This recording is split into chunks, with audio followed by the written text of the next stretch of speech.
Agenda this evening, bring to council's attention that item number 10, request for Greek Week, has been pulled by the applicant.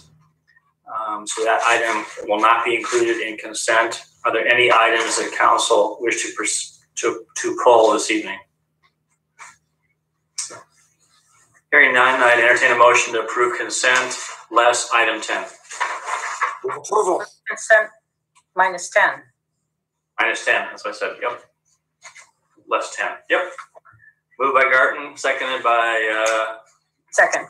Fetcher, thank you. Roll call, please. Fetcher. Aye. Garten. Aye. Junk. Aye. Corriere. Aye. Martin. Aye. Beauty Hansen. Aye. Thank you. Moving on to public forum. This is a time we set aside for the public to address council on topics of city business, other than those that are listed on the agenda. And we would ask people to limit their comments to 3 minutes, if possible. And we'll open it up at this point in time. Brian, is there anyone who wants to address council this evening under public forum? Mayor, I don't see anyone with their hand raised. Thank you. We'll close public forum. We'll move on to item 22, administration, small arts program. Brian. Thank you, Mayor. We're bringing back to you tonight the criteria that are proposed for the small art grants program. This is an initiative that the City Council directed us to pursue by placing $10,000 in the city budget for this grant program. We have had some discussions take place between the chairs of the Public Art Commission and the Commission on the Arts about how to potentially administer this program. And they've produced for you the criteria that are attached to your council action form. I should note that there seems to be a bit of an error in that form in the numbering. When it got attached to the council action form, the numbers decided to renumber themselves, and so they don't make a lot of sense, but the actual application will be numbered correctly. So if you'll just forgive that error. So the individuals who've been working on this are Sarah Sherman, Angie DeWard is also present from Public Art Commission, and then Tom Lockhart from the Commission on the Arts. They're joining us now on the meeting, and we're all available for any questions you might have. Thank you. Before you get into questions, thank you, Angie, Sarah, and Tom for your efforts on behalf of this exciting new program. So, council, questions or comments for staff or for Angie, Tom, or Sarah? I think this looks great. I did wonder, once we approve this, what's the application cycle look like? When would it start? And is it just one call, or how does that work?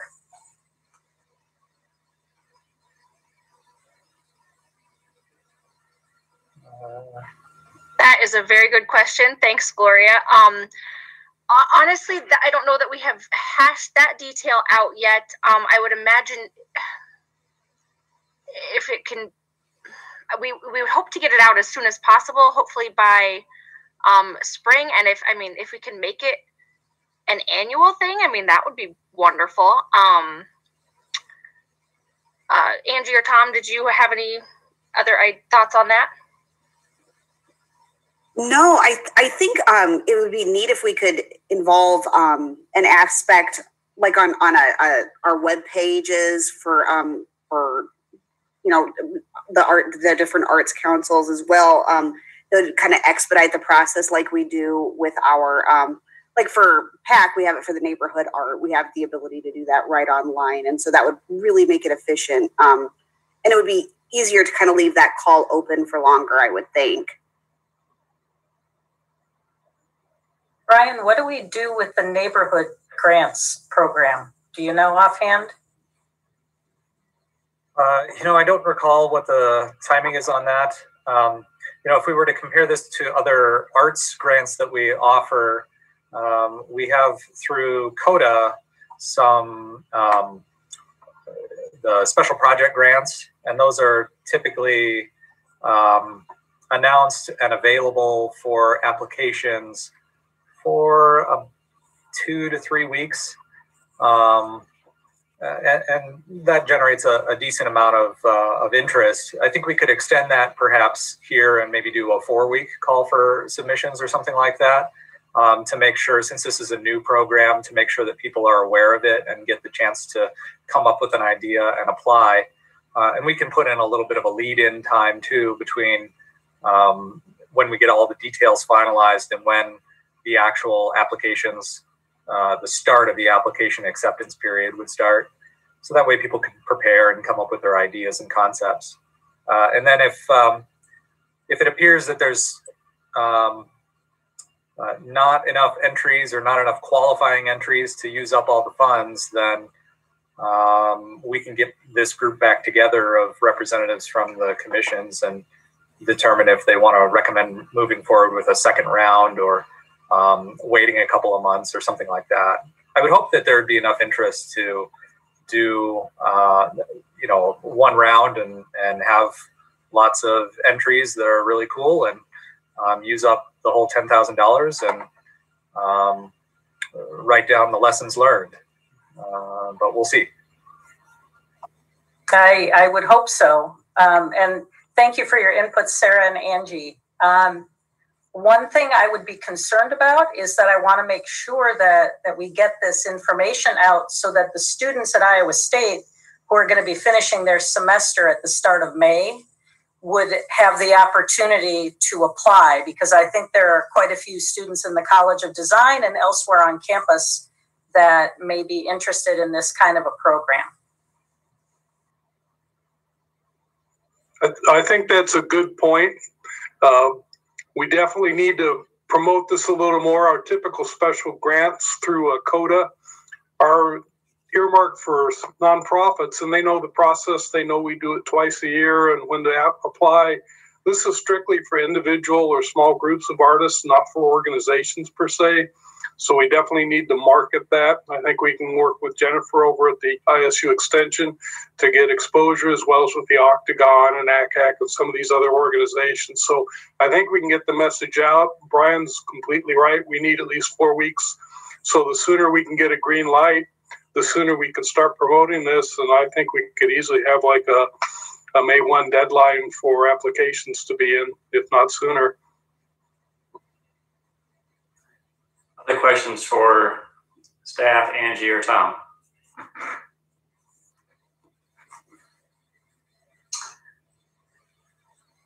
All right. We're going to go ahead and open up public input. And if anyone is interested in the general public, like to address council on this item, Brian, you want to share with them how they can acknowledge their interest and go from there? Certainly. Anybody who's interested in speaking on this item or any other item on the agenda can indicate their interest by pressing the raise hand button at the bottom center of their screen. If they're joining us over the phone, then they can press *9, and that will do the same thing, and we'll get an indicator that you're interested in speaking. And there, I don't see anyone with their hand raised. Okay, we'll close public input. Council, further discussion, or otherwise entertain a motion? I would move approval of the Small Arts Grant Program criteria and application documents and direct the commissioners to proceed with accepting proposals. I'll second. Thank you, Gloria and Bronwyn. Seconded. Any further discussion? Hearing none, those in favor of the motion, please say aye. Aye. Aye. Aye. Any opposed? Motion carried. Angie, Tom, Sarah, thank you very much for attending and your work, and we look forward to seeing the applications come in and first fruits hopefully this year. Thank you all for having us. Okay, moving on to item number 23, discussion regarding citizens' request for a policy pertaining to pulling items from the consent agenda. Steve? I place this on there. I think you're aware of the incident that led to this and what Merlin is asking for. So I think you just need a discussion with that. Merlin might want to speak to it, and others might want to speak to it also. How we handle consent items. I try to place on consent items what I perceive to be non-controversial, and they do have a recommendation along with them. So normally the council votes on those en masse. So normally when you vote on, you're voting along with the recommendation of the city manager's recommendation. And there was an instance where that item was pulled, and the recommendation from the council, or the ultimate action by the council, was different from the staff's recommendation. And there was a desire that if this happens in the future, that an item not be approved, but placed on hold for another week. So impacted parties could be informed that the council may be voting on something other that was in the manager's recommendation on the consent agenda.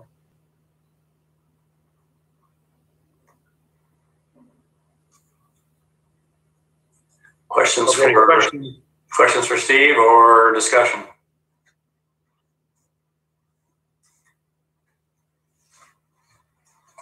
I think we probably want to get the citizen input on this. My reason for asking to have this put on the agenda is it's that we have not discussed this. I would maintain we have not done anything wrong or out of keeping with our standard policy in the past, but I think it's worth having this discussion, and I'd like to see if we have citizen input on the issue.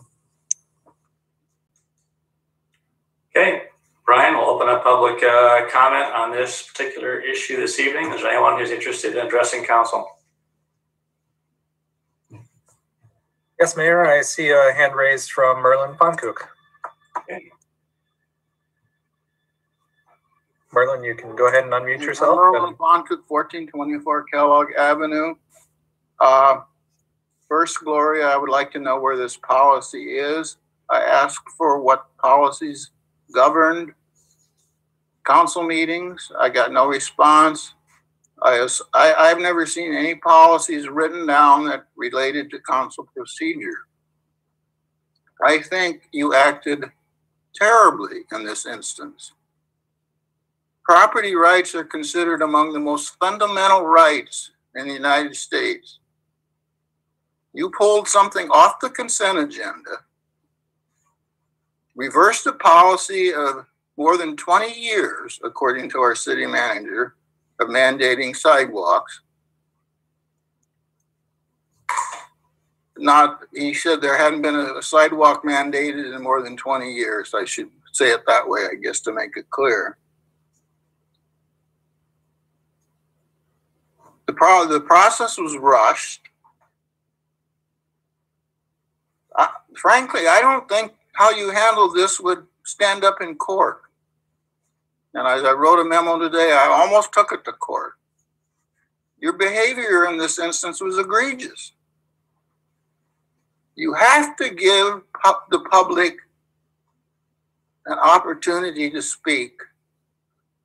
We have several long-term residents out here who could not make that meeting because they expected the council to follow staff's recommendation.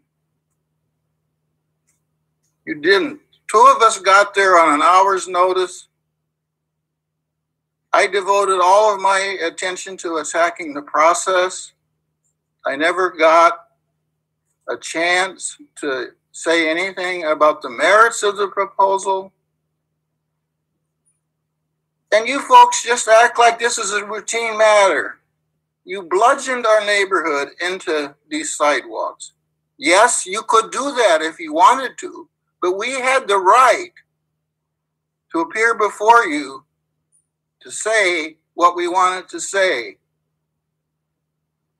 Three of you council members, Gloria, Bronwyn, and Amber, did some sort of tour of this neighborhood. We were not even ever given the details of what that tour entailed. As far as I could figure out,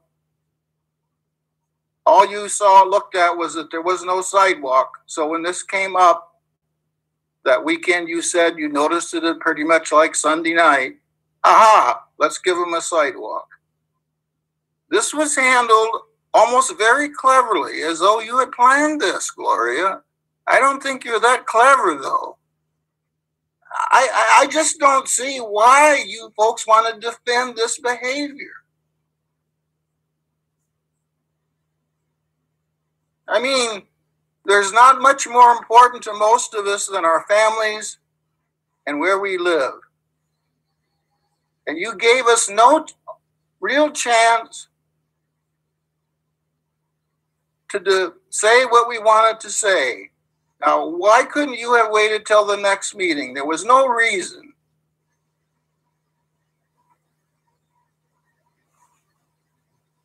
Some of the information was not accurate. Gloria, you came out here right away after this meeting to smooth things over, and you said you thought there had been a lot more discussion among staff and the neighborhood. The discussion basically involved whether we wanted a sidewalk or not, and very briefly over the phone, as far as I know, why. So trees were mentioned. That's the very first thing people will think of. You may take down trees. And that's as far as the city ever really went in looking at what impact this would have. Then I had almost accepted what you did with the sidewalk until the snow started getting tossed up on the sidewalk again and again in this snowy winter. Now you created a problem for us. You didn't listen to what we had to say, and it's just disheartening that you can't see what was wrong with this process. Every one of you, I could say something negative about how this was handled. Once you decided what you wanted to do, you circled the wagons and defended all efforts to try to convince you to do something otherwise. This was just reprehensible. And you can't see what the problem is.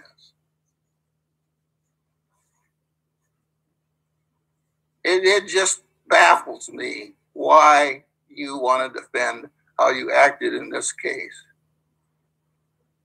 Gloria, you're a council member. You never talked to any of us before you motioned to do this. Mayor, are we going to take comments on the actual agenda item or continue? I was just getting ready to make the. I'm trying to explain what the problem is, Amber. Well, I really appreciated it, Amber, that I complained to the mayor on May 12th when you finally approved this. And guess what? I got an email that afternoon from you saying, yada, yada, yada, I looked at this. Thanks for never contacting me before that day. Okay, I'll be quiet. Now you should do this because people expect you're going to follow the consent agenda. And if you don't, and so therefore they don't come to the meeting, do you want 150 people coming to the council meeting every time because there's a whole lot of things on the consent agenda that they have an interest in, that they have to defend? That's ludicrous. The consent agenda is for non-controversial items. Once you determine that something is controversial, then you ought to have some procedure for dealing with it that is not the normal. I don't understand, Steve, why you did not suggest that to Gloria when she wanted to change this, or why Gloria could not see that. Okay, Merlin, I've endeavored to allow you time to speak, and I think the point is well taken by Councilmember Query. Could you just draw your comments to a close, specifically regarding the policy, what policy you believe? Well, okay, first, I don't know that you have a policy, because I did not get notification of one.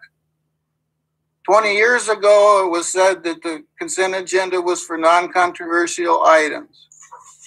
That's the last I've heard council discuss it. I don't pay that much attention to you. But you just have to give people an opportunity to appear before you. It's basic. So if they expect you're going to follow staff's recommendation, most people won't come to the meeting. Okay. It's a very clever way to get things done unfairly. And I'll be quiet. I cannot understand why you don't have such a policy in effect already. Okay, thank you, Merlin. Brian, is anybody else?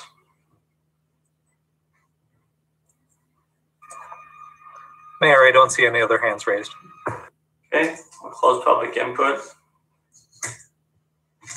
Council? I'd like to dive in, if I may. First, I'll just state that I oppose adding constraints to our meeting management process at this point. I just want to make 3 points in opposition to the proposal to change and add extra steps. First, the council consent agenda is a meeting management technique. It's nothing more than that. If some members of the public mistakenly believe that the presence of an item on the consent agenda is some kind of guarantee that it's going to be enacted as the staff recommends, then we could consider addressing the misconception. But I don't think that we should add extra steps to our meetings in order to satisfy that. Second, I really don't think that we should enact rules that are triggered by a member's subjective intent rather than their objective actions. Subjective intent, in this case, meaning something like, I might vote against this, or,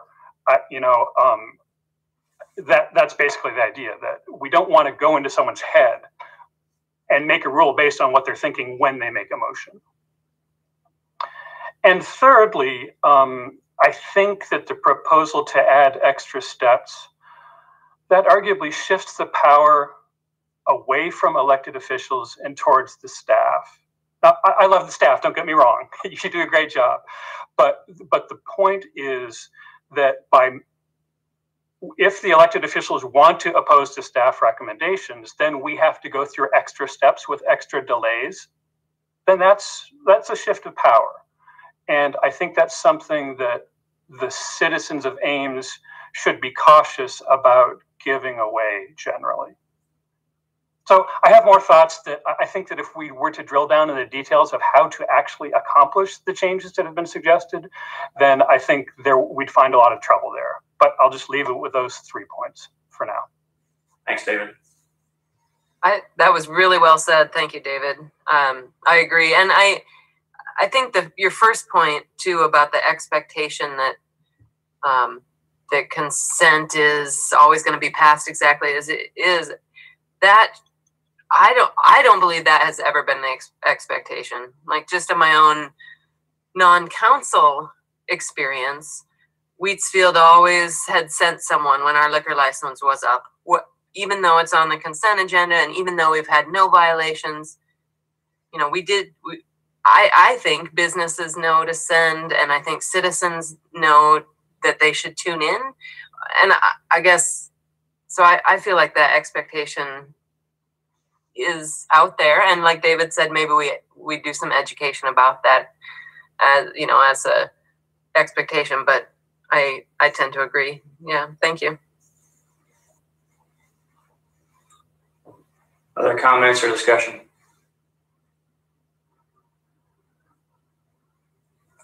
Well, the reason why we don't have a policy is that we've never done this to anyone before. I don't remember where we've ever pulled a consent agenda item it was going to have such an impact on someone and go a different direction than the staff. And I asked the staff, was there a timing issue, that there was something that had to be done right away? And the answer was clearly no. So respectfully, I think we made a mistake with this issue. And ultimately, I think that there was the appropriate outcome was to put sidewalks in. So sorry, Merlin, I do believe that sidewalks are a good thing for our neighborhoods. But the manner in which we did this caused me whiplash because we've never done it that way before. And if we could show discipline and not pulling, and it almost felt like a bait and switch. And I respectfully do think that people have a reasonable expectation that we're not going to do a 180 on them to pull a matter off the consent agenda.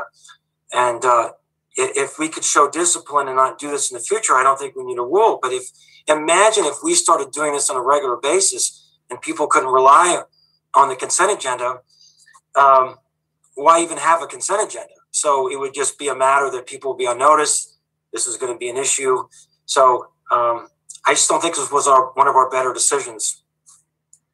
Okay. Anybody else?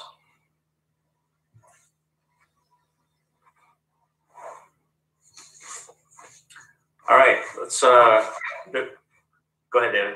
If just in response to that, you did make a motion at the time we first took up the sidewalks to delay the issue. So council considered that and voted against it. Now I can understand regretting that, but I don't think the fact that we voted against it calls for changing the policy for all time. And again, I'd go back to my main point. Consent agenda, as I understand it, is a meeting management technique. It's not for public outreach. And if people think that is an attempt to communicate to the public that not only does staff recommend alternative one, but staff really, really, really recommends alternative one, then I think that's a mistake. I think that we should try to counter that misperception before we start changing our procedures. But in fairness, Steve just explained, he places matters on the consent agenda that he believes are not controversial. And every once in a while, there'll be an issue that a council member, the real reason why a lot of these consent agenda items get pulled is because there's something that we want to highlight that we think is noteworthy, and we still vote in favor of it. We just don't have a practice. So what you're saying in theory, David, is absolutely correct. But we've got a long history where our community has, I think, a legitimate reason to rely on this. And I think Merlin's made an excellent point with respect to the property rights. So these were not inconsequential matters. This was a matter affecting people's property rights, and they didn't have a chance to be notified and make themselves available. And so I think we should feel the weight of that if we're going to affect people's property rights. They need to have sort of a reasonable expectation to be prepared and to present themselves. So I don't want to backpedal on this. Yeah, I think the topic on the agenda is a request for policy pertaining to pulling items from consent. So I'm going to ask the question, does council have any desire to establish a written policy on pulling items from consent? And if not, we're going to go ahead and move on to the next item on the agenda. Mayor, I'd like to make a motion, and council can either support it or not. But I would move that for items pulled from the consent agenda by a council member because they seek an outcome other than the action recommended in the council action form, the council member requesting that item be pulled must move to table that item until the next meeting.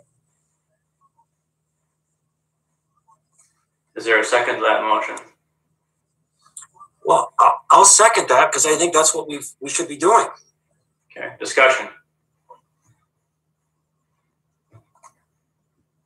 I have grave concerns about a written policy, which I assume would have to be written in an ordinance. My understanding is that our policy is either an ordinance or is in Robert's Rules of Order. That to establish a policy that requires an otherwise independent council member to make a specific motion. I just think that's really problematic. And to do so on the basis of the reason that they have pulled the item from the consent agenda. I just really oppose that. Aaron, go ahead, Rachel, please. The way that this is worded too, sometimes we do take things off of the consent agenda to vote them down, and that's why we have alternative 1 and 2. 1 would be approving the staff's recommendation, and 2 would be voting it down. So if we don't accept the recommendation at all, we would have to table it to the next meeting. I don't think that makes sense to have a policy about. Okay. Any other comments? Mayor, as much as our discussion is about the agenda item, it's hard to divorce this from the issue from which it arose. And I think one of the measures that we should use in conducting ourselves is to apply the golden rule. If we were in Merlin's shoes and we believed that there was a consent agenda item that was going to go a particular way, and then all of a sudden the council pulls it off and votes a 180, I think he has a right to feel upset. And so I do think that there's a sense in which this rule would help safeguard against such matters in the future. Okay. Everyone understand the motion? Those in favor of the motion say aye.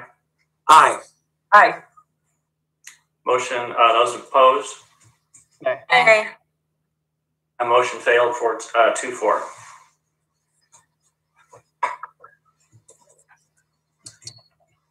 Any other follow-up motions? Otherwise, we're going to move on.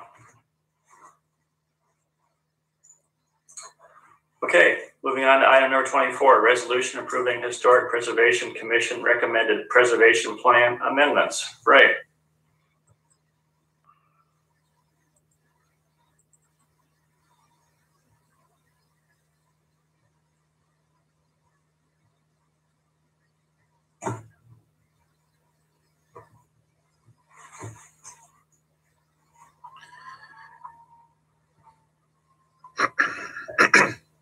Hello, City Council. Just as an introductory comment about this tonight, we do have members of the HPC here to talk about the work that they did on this. But what I just wanted to remind you of that tonight we did bring this forward. It is in the form of a draft resolution. But if there are comments or changes that are brought forward in the discussion tonight, we would intend to bring this back as a clean copy for council's approval at a later date, just to give you a heads up that you don't have to try to author something tonight if you're not satisfied with what's been included as an attachment. So with that, I want to hand it over to our Historic Preservation Committee members that are here tonight. I think, Peter, you were going to lead off and talk to the City Council about your work. Kelly, before you get into that, and Peter, see you in 1 second. So the intent tonight would be is to give general direction, not wordsmithing the ordinance or the changes. Would that be accurate? If you don't find the attached resolution satisfactory and there's not just a little, let's change the to A or something, then I would say give general direction to staff to clean it up and come back later rather than wordsmith. All right. Peter, please proceed. Welcome. Peter, you have to unmute yourself, sorry. Thank you. I'm speaking on behalf of the full Historic Preservation Commission, which includes Ted Grevstad Norbrock, Lisa Hovis, Edith Hunter, Barry Snell, and Susan Minks. Actually, it's been a little, I think the background material said we had reviewed this over the past year. Actually, it's been a little over a year. We had an interruption last spring when we discontinued in-person meetings, and it took us a few months to get started on virtual meetings. So I think it's been a little longer than a year, but that doesn't make that much difference. We went through the goals, objectives, and action steps is the portion of the plan that we concentrated on. We had several purposes. The first was to eliminate items that had been already accomplished. A major one of these was it previously proposed a major revision to Chapter 31 of the code and had action steps to seek out funding grants to cover that effort. That was eliminated out of it because that was accomplished about 5 or 6 years ago. Another item, just off the top of my head, that was dropped was there was a recommendation to include past applications for historic designation of districts or individual facilities around the city, and that has also been accomplished through our expanded website, our expanded portion of the city website that we talked with the council about when we met together about 1.5 years ago. So things like that just plain were removed. We also updated names of organizations, like the Ames Historic Society became the Ames Historical Museum. The Cultural and Entertainment District became Downtown Ames, and we added reference to the new term of Campus Town Action Association, etc. Also changed some terminology, like preservation tourism became heritage tourism, just to reflect current usages. Another purpose was to consolidate a number of action steps that we felt were duplicative, and quite a few of those ended up being accomplished through our city website expansion.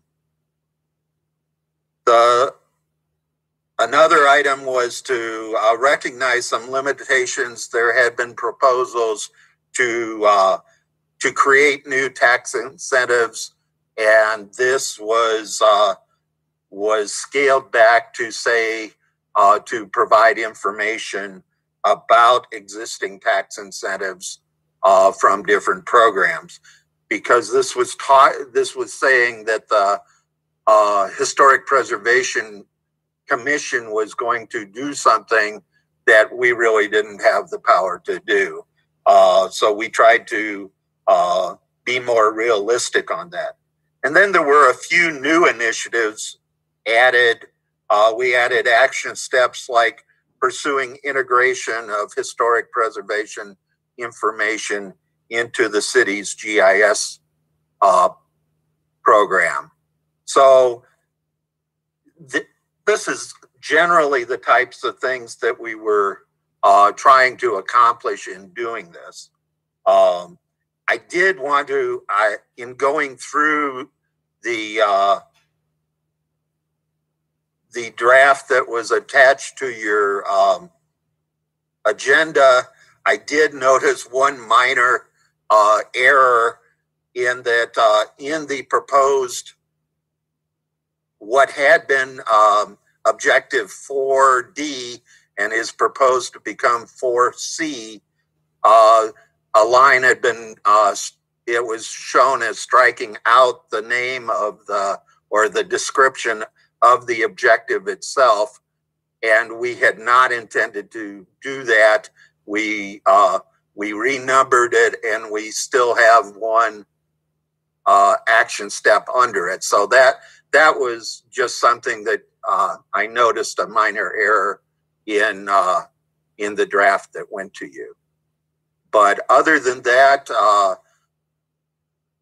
Ted is on here as well as myself, and if you have specific questions about any of the proposal, we would make an attempt to try to describe the reasoning behind it. Well, first of all, thank you for all your efforts. It's quite apparent you guys spent a lot of time, you ladies and gentlemen, spent a lot of time on the Historic Preservation Commission trying to make this more relevant. So on behalf of council, thank you for your efforts on behalf of the city. And a lot of this, it's good to see things are getting done also. So open up the, for public input, or for input from council, please. Well, I sent some things to Steve. I don't know whether he's had a chance to pass those on to Kelly or Ray. But I did have some questions along with some of those edits. And so I'm glad to have the opportunity to ask, since I was the chair of the commission when we did this in the first place. I'm glad to see we did make some progress on some of these items. My first question has to do with goal number 3, objective B, where we have an action step that says remove internal inconsistencies and update design guidelines to reflect new materials, technologies, sustainability, and green issues. I like that update, but I'm wondering what the internal inconsistencies are. Is that something that's focused on chapter 31 inconsistencies? Is it the municipal code? Is it policies where the city's policies are in conflict with each other? Can you say what the reference was again? It's on page 6 of the attachment, and it's goal number 3, objective, the new objective B, the first action step, where there's a reference to internal inconsistencies. I provided Kelly a copy of this, so he should be able to respond to that.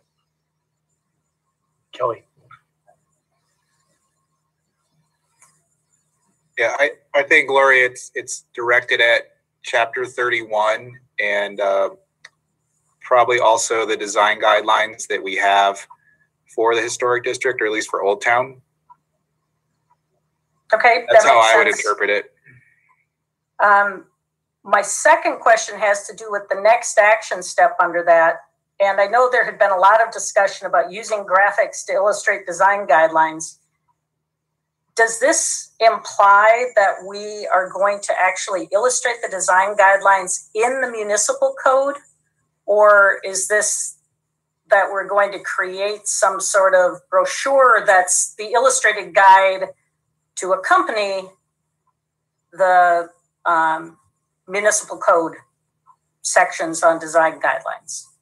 I think the discussion within the commission was that some type of graphics would be part of the supporting information on the website that would help to illustrate examples of what was being asked for.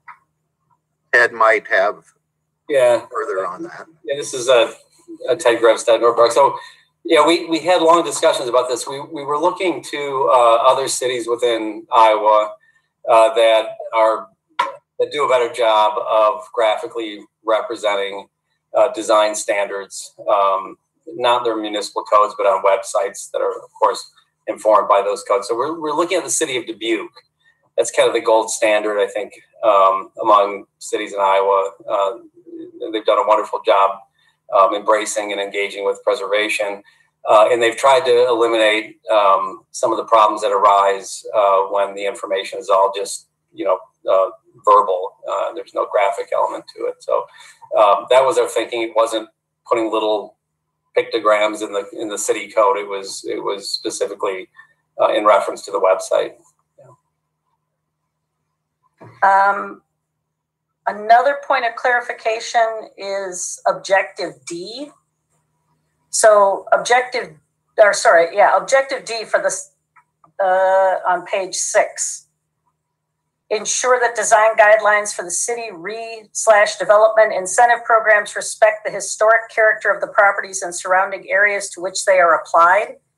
does that imply that we need to revise our urban revitalization area descriptions or other language in the incentive programs themselves to include historic preservation as a consideration?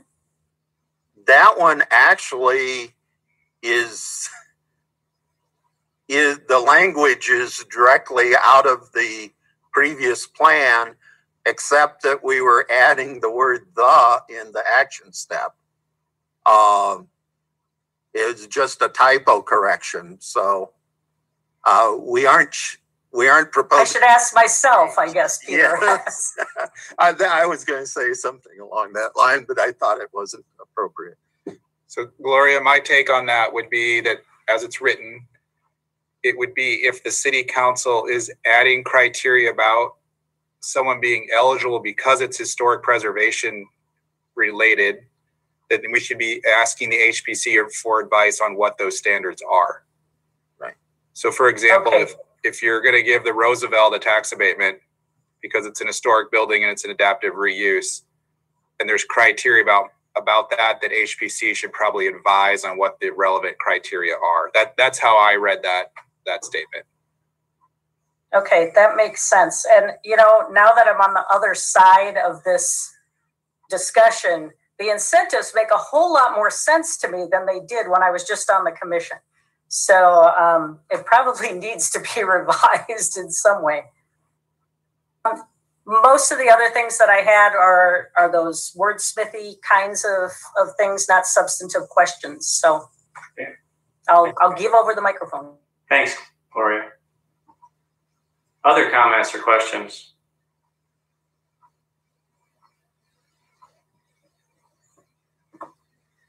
I just had a couple while we're on that.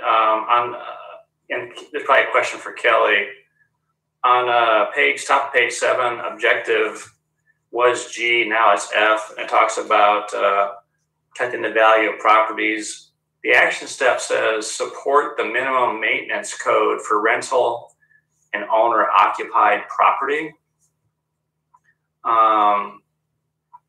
That's kind of implicit that we have one. Would that be accurate on owner-occupied property? No, it would not be. The way I guess, yeah, that is the way it is written now, right? Yes, there's no in the what's in the packet does not indicate any kind of changes. So I just wondered, should it say support a minimum maintenance code or try and? I would say A is better because you're right. There is not one for all properties right now, but it would be an affirmative statement that it would be viewed as a positive for preservation in historic districts if you had a maintenance code. Okay. And then there's just one question. This is a new action step, Peter and Ted, that it's on page 9. It's under goal 5, objective B. And the action step says, explore additional ways that Historic Preservation Commission could be involved with the demolition of potentially eligible historic properties in Ames. Could you help us understand what the way it's written? It kind of implies that you're looking at demolishing versus trying to preserving. So I was just kind of curious if you can help us understand that. I think the word process could be added in there. It's not that we want to be involved in demolition, but our idea is to explore some kind of notification and ability to comment from the Historic Preservation Commission as part of the process of issuing a demolition permit or something. I think what's missing there is review. Could be involved with the review of the demolition of potentially eligible historic properties in Ames. Okay. Very good. Right. Thank you. Any other questions or comments? I was just reminded of one other substantive question or change I was going to suggest. Peter, you pointed out that missing objective C right? Because it got crossed off, but it needs to stay on page 8. But I wonder if the action step that's left, the gathering historic and preservation information and resource materials and providing public access, is really part of the previous objective, which is to utilize the website and the online presence. Or was there an intent to make resources available in hard copy somewhere? No, in our discussion, it was that it would be accomplished through the website. There's a number of them we left in the locations they were, but in our discussion of them, felt that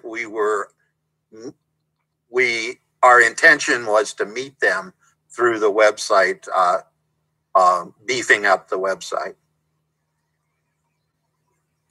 Well, then I wouldn't see why you'd need to reinstate the stuff that got crossed off, because I think that action step could fit with the previous goal. Unless there is an intent to make books and other materials available in hard copy at the library or here at City Hall. I wanted to say here, but we aren't here, are we?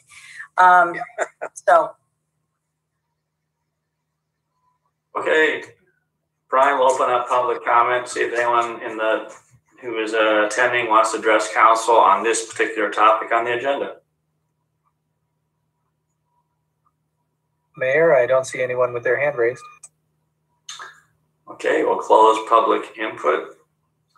Kelly, it's my understanding, based on what you shared in the opening comments, the intent is maybe to get some input, not adopt anything tonight, and have it come back to council in the near future. Is that correct?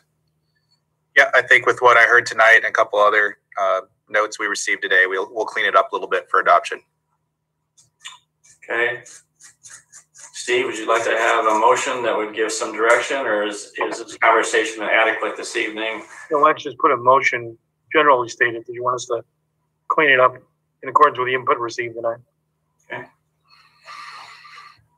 Is there a motion? I would move that we ask staff to clean this up in accordance with the discussion we had tonight.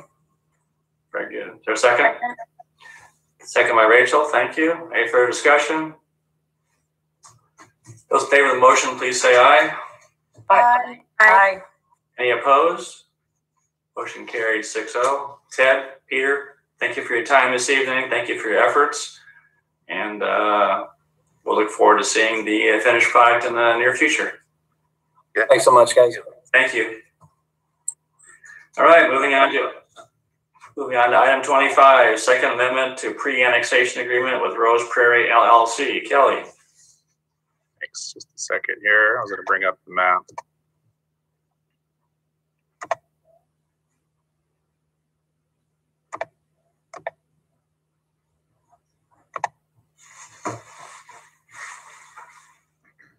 All right. So tonight, what we're looking at is a consideration again of some changes to the agreed upon master plan and pre-annexation agreement for the development of the property known as Rose Prairie. And it's about 170 acres of land that's located at the intersection of 190th Street and Hyde Avenue. The last time that the city council looked at this was in the fall of 2016. And originally the agreement was first approved in 2010 for a different project, but of the same name. The project and the site have had trouble moving forward with development. It is a large piece of land, and it has a lot of features that have to be addressed in the conservation subdivision ordinance, and also had other external improvements necessary that the city did through a street assessment project for Hyde Avenue, as well as creating connection districts for water and sewer extensions that benefited not only this property, but some of the other subdivisions that are occurring in the same area, which would be Quarry Estates to the east, Hayden's Crossing to the east, and then a future Hunziker development to the south known as Auburn Trail. What the developers communicated to staff in conversations this winter is that there's a number of items in the agreement that they would like some additional flexibility on to help move the project forward financially. And a lot of it is intended to create flexibility in how they start the phasing of the project and the financing of the project. And we'll go through those in a little bit of detail here. But overall, the intent for the project is the same as what was approved in 2016 in terms of having up to 620 housing units, having a mix of attached, single family, detached, single family, and some multifamily units. So the graphic that you see on your screen is the master plan that was approved back in 2016. And if I go down one page in the back of your staff report, I'm sorry, not one page, but to the last page, the working concept that if you were to agree to these changes would look something like this when they came back for a master plan. So for the most part, the lot layouts are very similar in concept. What you'll notice here is the feature of the east-west connector road. That is the main feature that is different between the two projects. So it is one of the items that we listed in the report.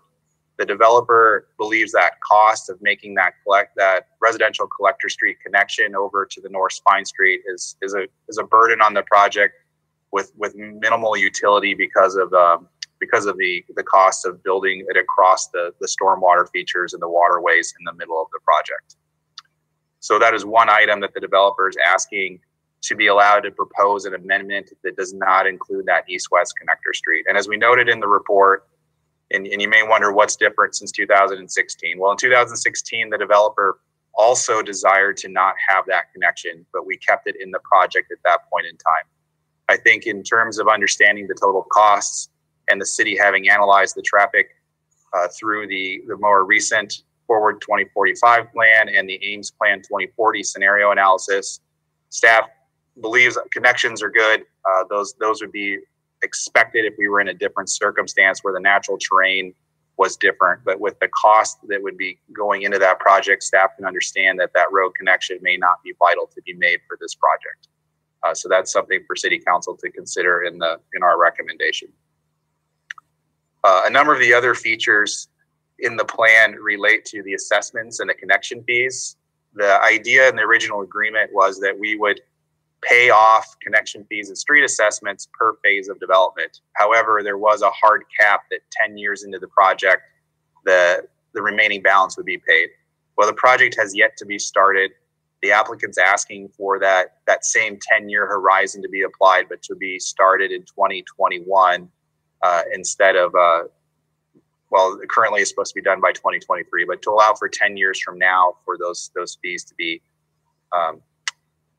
collected and realized as they do phase development.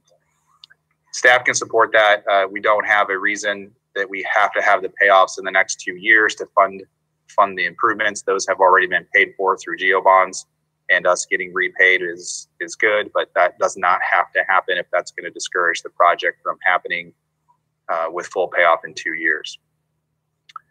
Now, the street assessment's a little unique. It relates to an issue in subdivision code. As I described it in the report, I said that prior to a final plat being created, the full $866,000 would have to be cleared from the property as a special assessment. To be clear, that it either has to be cleared or the developer could bond for it to secure that those payments would happen as development occurs. The developers indicated they're not interested in going through that bonding process and incurring additional costs to secure that $866,000, nor do they want to pay $866,000 for the first phase of housing. So what we're asking for is an allowance to either move forward with what's described in this report of creating a second parcel to allow council to amend the assessment schedule and assign the cost to a different parcel, which would then allow for the development and the phasing of the project to occur in a manner that doesn't require full payoff immediately. This is something we have to work with the applicant for if you give us direction on that. I know it's part of the motion, but we would have to work with the developer to make sure that will work. There are some questions about how those plats get recorded and exactly what amendments to the assessment schedule would need to be done by City Council. But staff believes, as the developers indicated to us, that if that step cannot happen, it's very, very hard for the project to move forward if they have to clear the full assessment as part of the first phase. And you may ask, well, what about everybody else? Well, we had 4 properties that were subject to this special assessment requirement. And all four of them are kind of in a different place with the timing of how improvements started and when costs were certified and how they got allocated. So the Corey Estates projects paid a large share of theirs, but they also have a chunk that's still left in an outlot that makes annual payments. Hayden's Crossing was smaller and has paid all of its fees. Rose Prairie's made their annual payments, but they have not made any other special payments. And then the parcel to the south of Hunziker, they've made their annual payments, but the large development piece does not have the assessment assigned to it. It's again on a separate lot that doesn't really inhibit development of the main project. So although they have similar pre-annexation agreements, the way the special assessment got enacted, it affects the properties a little bit differently as they move through the development process.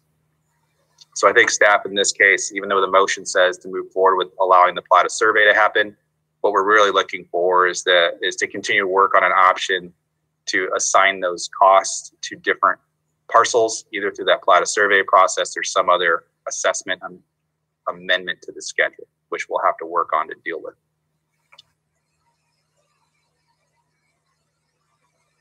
Another utility issue is that if you look at this diagram here, you'll see the yellow line that kind of cuts through the middle of the project east-west. We're talking about from Hyde over to the corner of the Ames Golf and Country Club. Well, the farm property that's to the south of the country club is called the Borgmeyer property. The Borgmeyer family owns most of that land. In the original development agreement and also in the amended agreement, we have an expectation that the developer will take utilities not just into the site to serve them, but to also extend it to the external boundaries. And that's important because it does extend further to the north to allow for future extension to the north, as well as to the west. But what is at issue with the developer is the idea that not only the extension has to occur, but the full cost of oversizing, which is the policy of our north growth policy, is really incurred solely by them, even if there is no benefit for some part of that extension. So for what they're asking for is for the city to consider a plan where there is a section of that last leg of the sewer maybe not get installed if it's not necessary for the Rose Prairie project, and allow for that to be done at a later time with the Borgmeyer's development.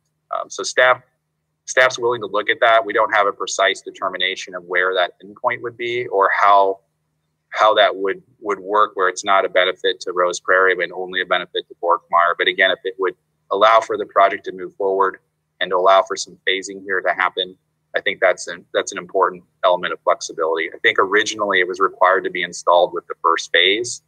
That would be a substantial sewer installation with the first phase of housing, even if there's no development to occur for years to the west from now. So again, something the staff thinks we can work with. We don't have the final detail, but it's something that could be done. Now I'm going to talk about trails.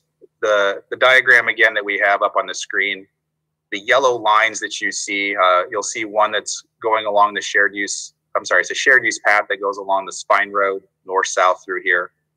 You'll see on the Hyde Avenue frontage, there's another yellow line indicating a shared use path.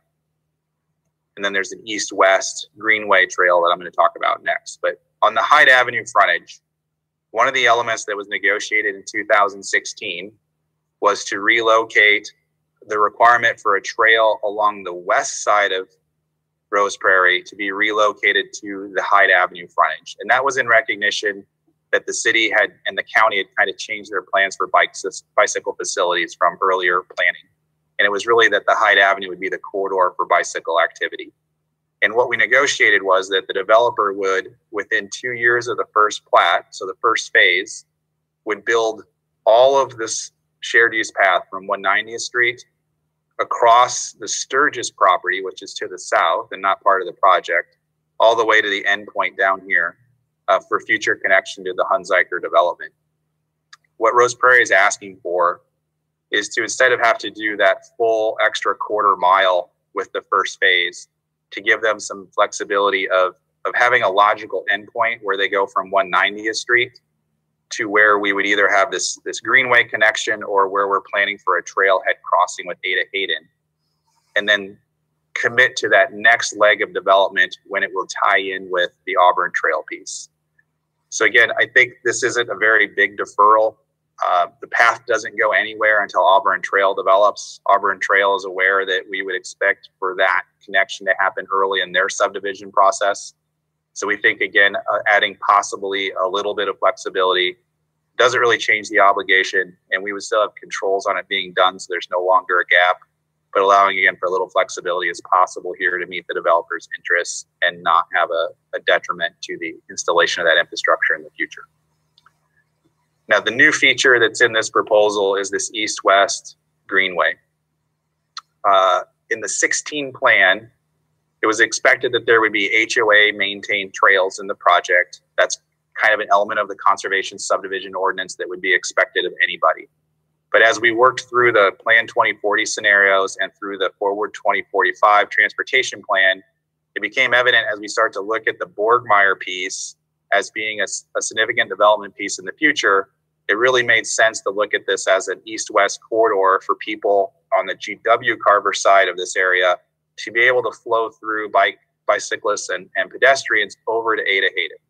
So we decided as staff that we would recommend to council that a city greenway be established here. And the developer was amenable to that idea, with the one concern they had about cost of doing a creek crossing. So what's proposed here is the developer would upgrade the path from a private HOA sidewalk to a city 20-foot wide greenway with a 10-foot paved path, of which they would install, and the city would commit to putting in the crossing of the creek. So that would be a city cost in return for the other greenway investments by the developer. And then we would deal with phasing of how that works as part of the agreement and the subdivision process as well.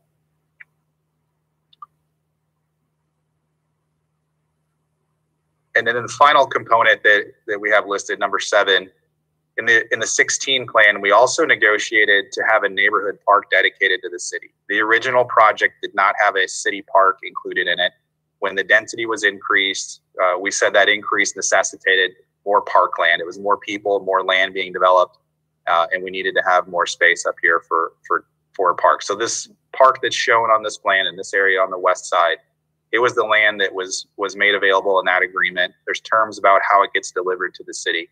What the developer is asking for is, again, an extension of time. The current agreement says it would be given to the city by 2023. It's not likely development would be in that position in the next 2 years, so that would seem to necessitate an extension.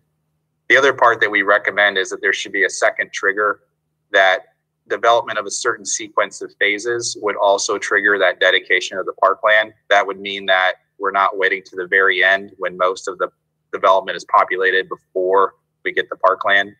And we would work to propose some kind of sequencing where the original agreement was planned off of 4 phases being developed. It's going to be a little different with how you get access to the park compared to the east-west road version.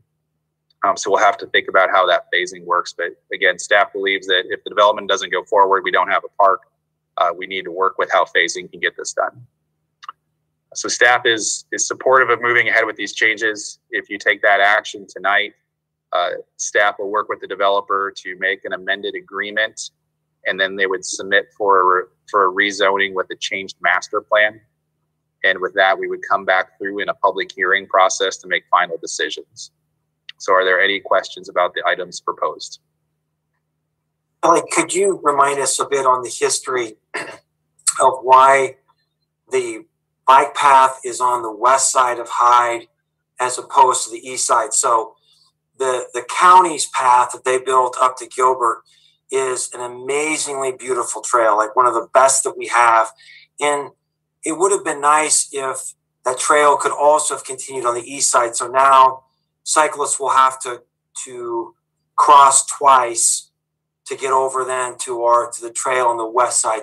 Was there an engineering issue that drove the decision to shift it to the west side? I guess my take on it, and this might not be fair, is the county's the one that shifted it to the east side. So we built our road, where we prepared plans in 2015, and the plans didn't even include a shared use path, but Public Works was able to grade it a shelf to allow for the path to be installed in the future, because there wasn't even contemplated as happening at all. I believe it was well after 2015 that the county went ahead and did their project. I think that was really solely based on the ability of land that they could acquire. So by that time, we had already committed to and had completed the road, I think, before they completed the project to the north on the other side of the road. Okay. That's the sequence. So I'm super excited about having this component in, and I can be flexible a little bit. There's an increasing amount of traffic on Hyde, and I think that this bike trail between Ames and Gilbert, it will be even more popular once we fully complete this trail. I think there are a lot of kids biking on this, and the sooner we can get them off Hyde and onto a separated trail, the better off the community will be. I am curious a little bit. I'm having difficulty conceptualizing the east-west trail, and what happens then as it goes to the west? So the idea is that we'll get it to the city's neighborhood park, so I have a logical conclusion to it in the interim. But at some time when the Borgmeyer piece develops, we'd have to reserve another greenway extension through there, and the city would have to find a way to negotiate with Union Pacific about having a crossing of that railroad to ultimately make a link. And so have there been preliminary conversations with respect to the owners of that Borgmeyer property? Do they know that we're contemplating that trail continuing on to the west across that property? I can't say they know or don't know. They've never been interested in my time with the city of really discussing the use of their property for anything but farming. We also show Stang Road going through their property as an arterial street. I don't feel like there's any difference in us planning our circulation system and developers in the future having to accommodate. Sure. And so do we have some kind of master plan for bike trails that would indicate the location of future bike trail infrastructure such that that trail could be designated on that? I think that's coming with Plan 2040. So we've had those discussions with Plan 2040 about how we were kind of missing that planned bicycle infrastructure extensions, and that was direction that council gave is whether that's included in the parks and trails element of it, or there's some other standalone plan that needs to be done. This particular feature was discussed with the transportation plan this fall. So it wasn't exactly a new idea. We're taking the idea from the 2045 transportation plan and trying to operationalize it here with this change. So I apologize. I feel like I should know that, but I completely concur with the value from a planning perspective of having that kind of infrastructure for bike trails. Even if tentatively indicated, it helps developers. Yep. It helps the cycling community have a sense of where this is going. One of the things that I think that we're dealing with is a legacy of trails and Ames that don't have connectivity. We didn't have city councils in the past who this was a priority for them, and so we ended up with a very disparate trail system. So really awesome components, but not connected. And so what you're doing, I think, is moving us a long ways down the road. Thanks for fielding these questions. Yeah. Other questions for Kelly?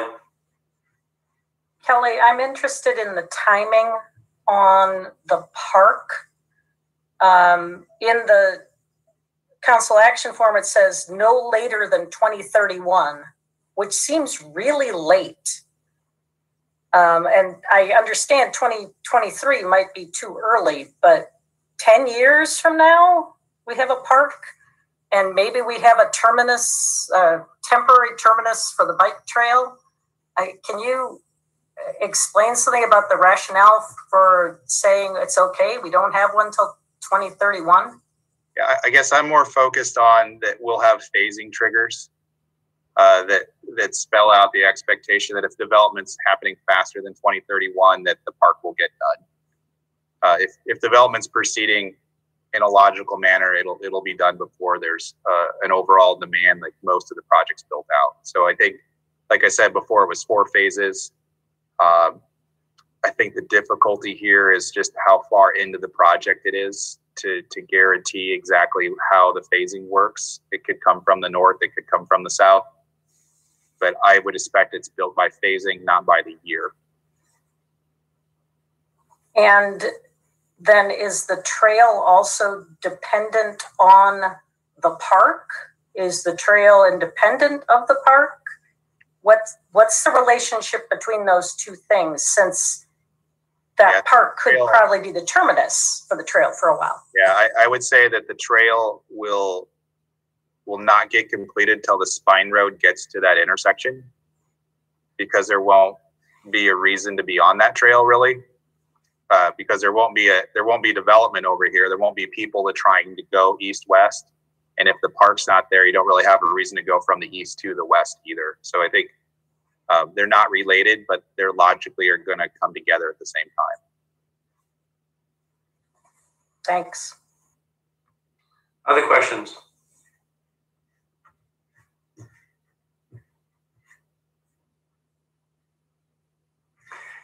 Kelly, a few months ago, there's an item on the council agenda regarding this property being purchased, to try and help protect the watershed, or for Ada Hayden.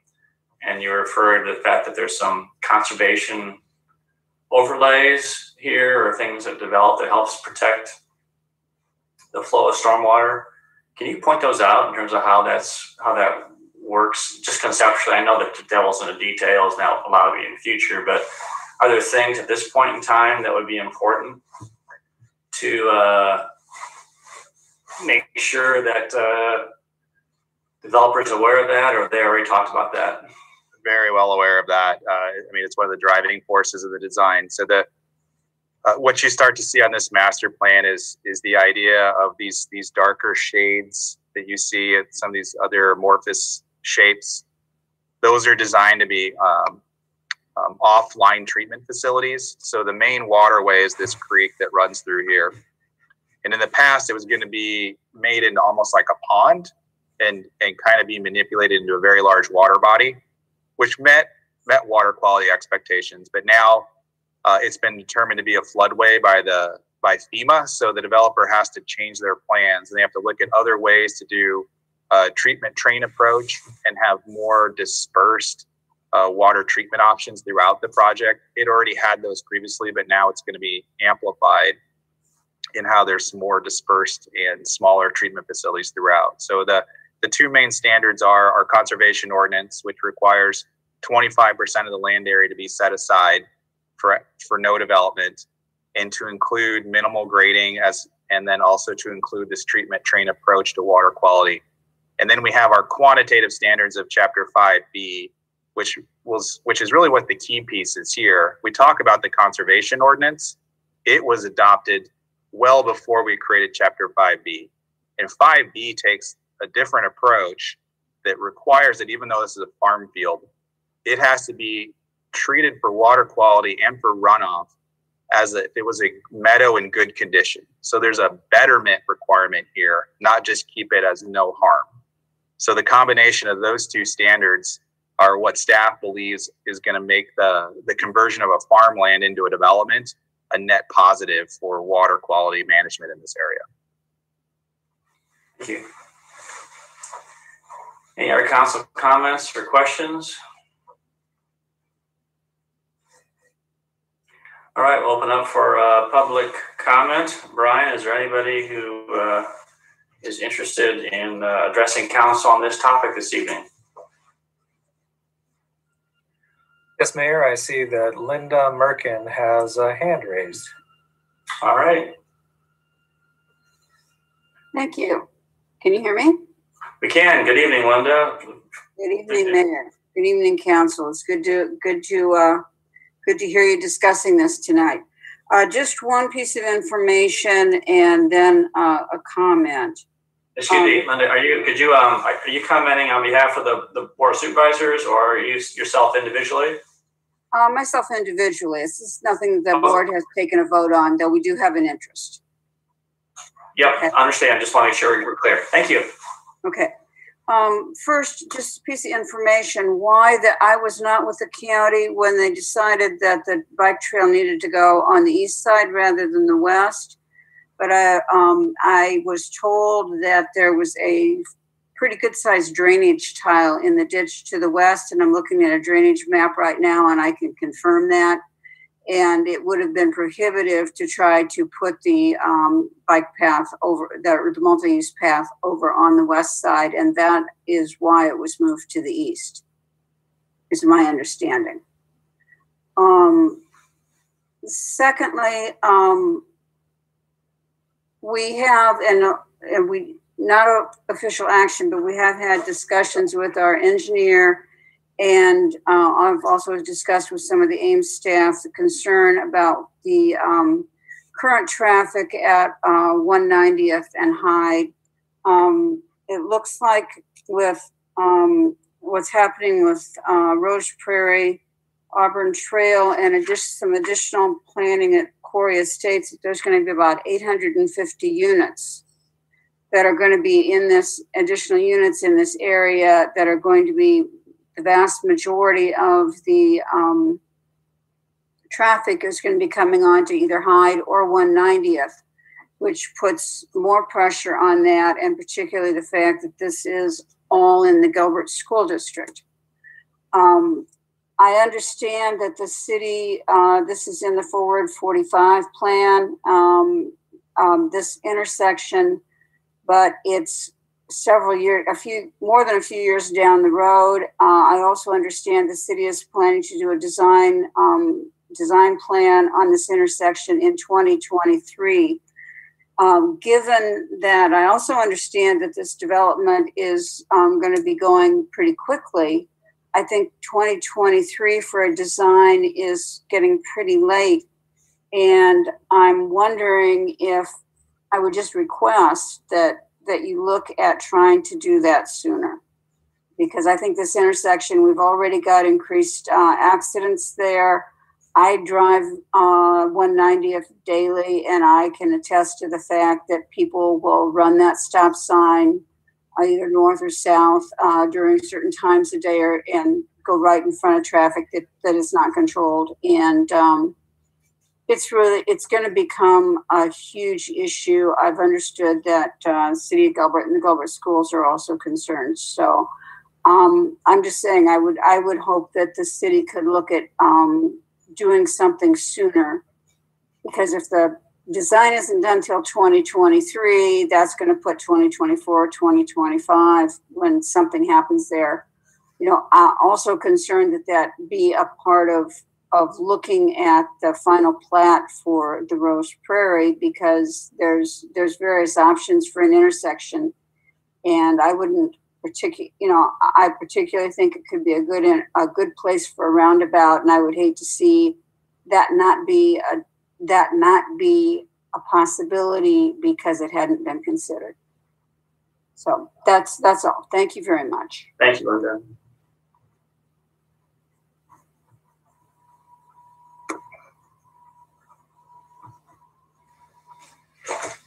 Anybody else, Brian? Mayor, I don't see any other hands raised. Okay, thank you. We'll close public comment. Kelly, I know that that's really a Damien question, but do you have any comments on that in terms of how that might all addressing Supervisor Merkin's comments? No, Mayor, you're correct. This is something we look at when we put together our capital improvements plan. And Damien reviews a number of projects worth millions of dollars and prioritizes based on the projected traffic. So all those are taken into account when we put together our CIP. That could change in a year or two, but right now that's based on data that he's analyzed and recommended. So, and to be clear, yes, all of this traffic was in the latest traffic model that we used to adopt the current transportation plan. So I think you had some conversation in the fall at the MPO level about different improvements and different priorities in the plan, and that got adopted. And I think that's what we're following through on, that was just adopted in October. But there's no new intensity of development here that wasn't anticipated. Okay. All right, so Kelly, tonight, council, any other questions or comments for staff before we move into giving us some direction? I'd like to follow up on one point that Tim made about the shared use path on the west. And I totally understand how deferring the construction of the portion of it in front of the Sturgis property could be an advantage for whoever ends up developing the Rose Prairie. But on the other hand, we all seem to recognize that Hyde is a busy road. And in my experience, sort of the more you can get off a busy road like that, the better off you are, even as a cyclist, even if you don't actually make the final hop of the connection to a continuous part of the shared use path. So I would be really interested in asking staff to try to be flexible to see whether there's a way that we can get the shared use path built in front of the Sturgis property sooner rather than later, understanding that maybe it's not an absolute requirement that the developer do all that themselves. Maybe we can work out some sort of deal with them to cause it to happen earlier. I'm trying to be vague about this because I want maximum flexibility, but I just think it would be better if we could try to complete that segment we know is going to be done sooner rather than later.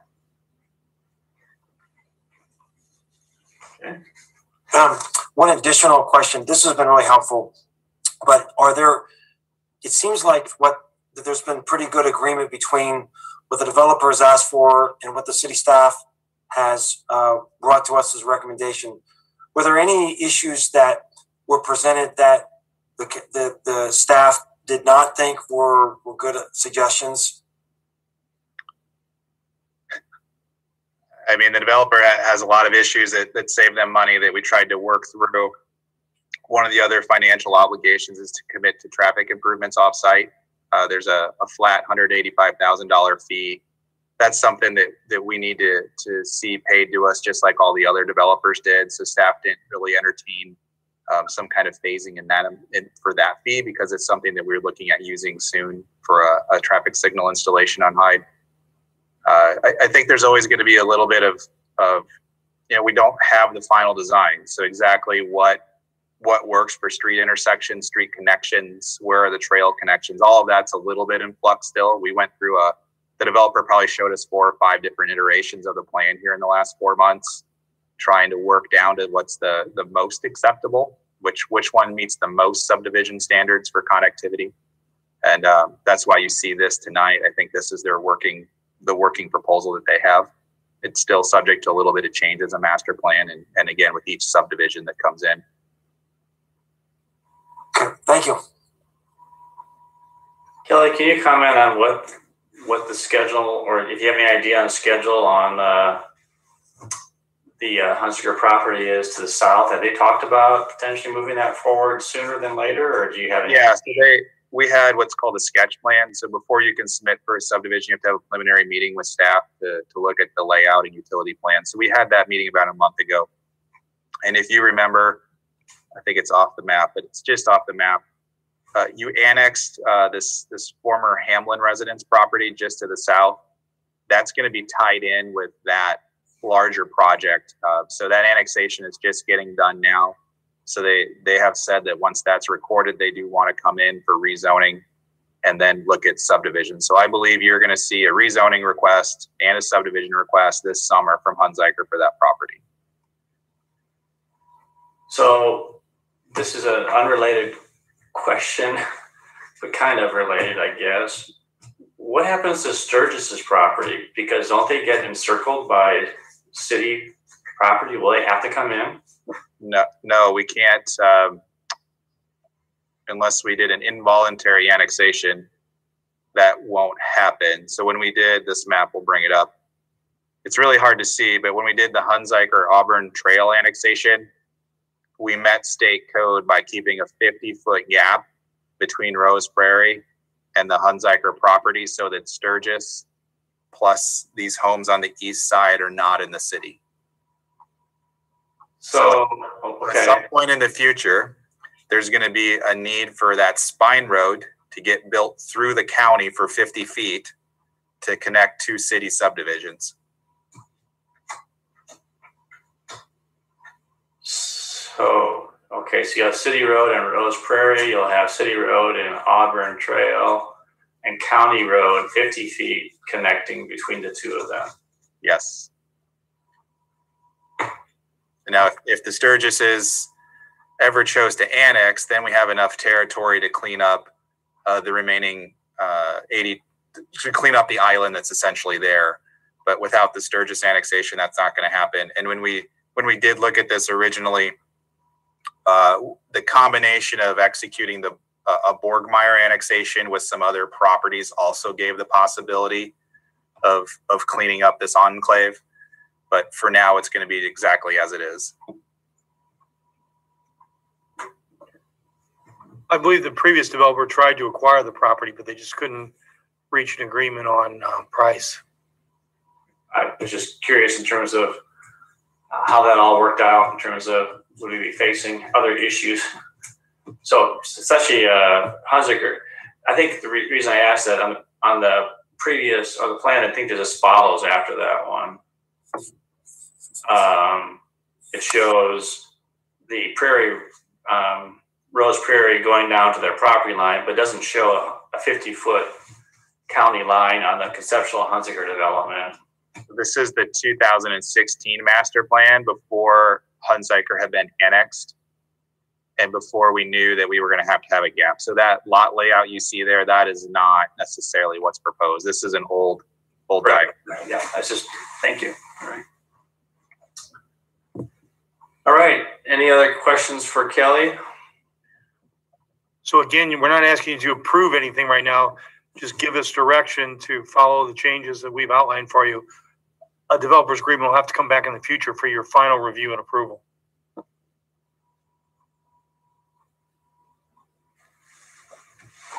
Okay, council, there's alternative 1A and 1B, as well as two other options in the council action form.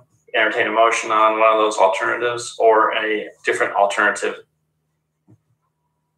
Move alternative 1. Okay, is there a second? Second. All right, moved by Garten, second by Corriere. Any discussion?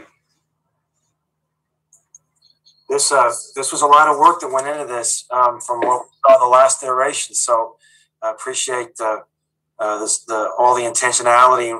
I think the discussion about turning this land into park has helped to heighten the awareness of the importance of this land in terms of water quality stewardship and natural habitat. So it's interesting how that has worked itself into our discussion. So I appreciate all that. Thank you.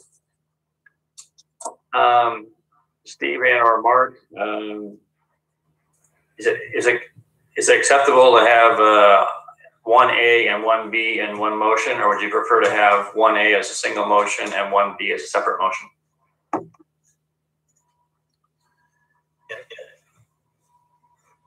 Yes, Mark. I would say do it as 2 because what 1 is doing is telling us to negotiate changes to an agreement. What 1B is doing is it's not approving a waiver of a subdivision, but it's directing them to apply for something that you would have to waive the subdivision code to do. Tim, do you want to just amend it to say move 1A? I was just thinking I would do that. I would move that we move 1A. All right. Amber, you okay with that? All right. Those in favor of the motion, please say aye. Aye. Aye. Aye. Aye. Any opposed? Carried. All right, Tim. And move 1B. And just to be clear on 1B, that this is an option the developer is going to explore. If they can move forward with this to address that special assessment issue, then they will. Otherwise, we'll look at it in an alternative way. Garten moved 1B. Is there a second? Second. Amber, thank you.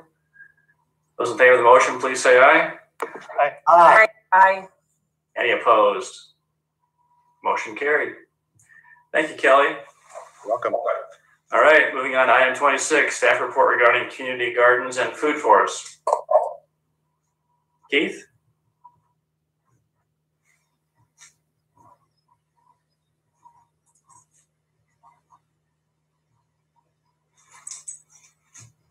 All right, good evening, council members and mayor. So I'm not going to spend a lot of time going through the staff report. I think we provided quite a bit of information regarding where we are currently with our gardens, the options that we looked at. You know, one of the things we tried to do is get Parks and Recreation Commission involved with this.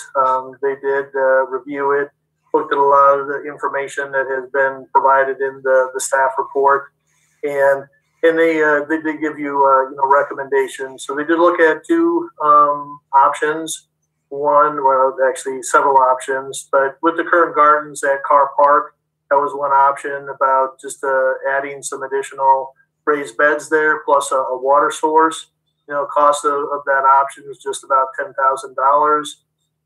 Another option was to add or not add, or develop or not develop gardens at Harrison and Welbeck property, and their recommendation was to not develop gardens at this time on that property. And you could see through the comments, there just wasn't a lot of support from people that provided public input for that one. The site out on 830 Delaware, which is an old water tower site in between Delaware and North Dakota, there was a lot of support, for that. However, one of our commissioners, Parks and Recreation commissioners, did indicate, who lives in that neighborhood, that some people didn't like the idea of adding gardens to that site. More so because a lot of people use that area kind of as a park. But one of the things when we had the public input, even people that were in attendance, they were in favor of adding gardens, and then also keeping as much green space as possible. So that's an option. Parks and Recreation Commission, when they do recommend council to develop gardens there, they did put the caveat that they'd like to see the gardens on the east side of that property. So that way the gardens with a fence around them really would kind of serve as a buffer from North Dakota. So when there are kids playing, families playing, the gardens would kind of keep people or kids, children away from North Dakota. So that was one caveat that they put on for that. And then we did have a conversation about food forests. Parks and Recreation Commission is not real excited about adding food forests at this time, but we did look at the area out by the dog park on Billy Sunday Road. Really aren't using that area right now. We thought that would be a good place to do something in the future.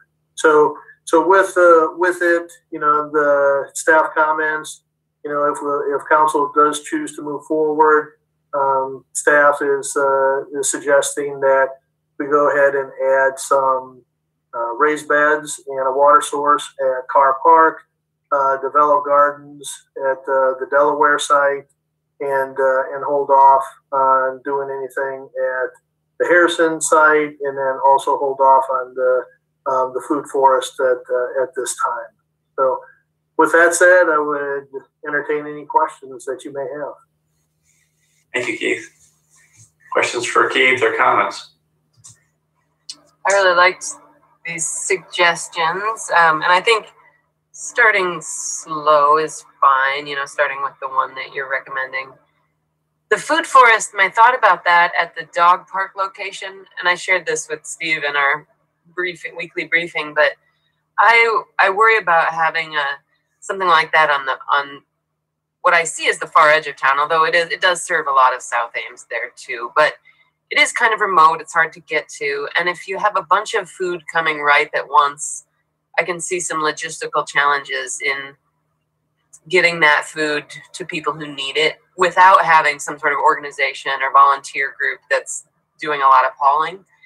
Whereas if it were in a more centralized location yet,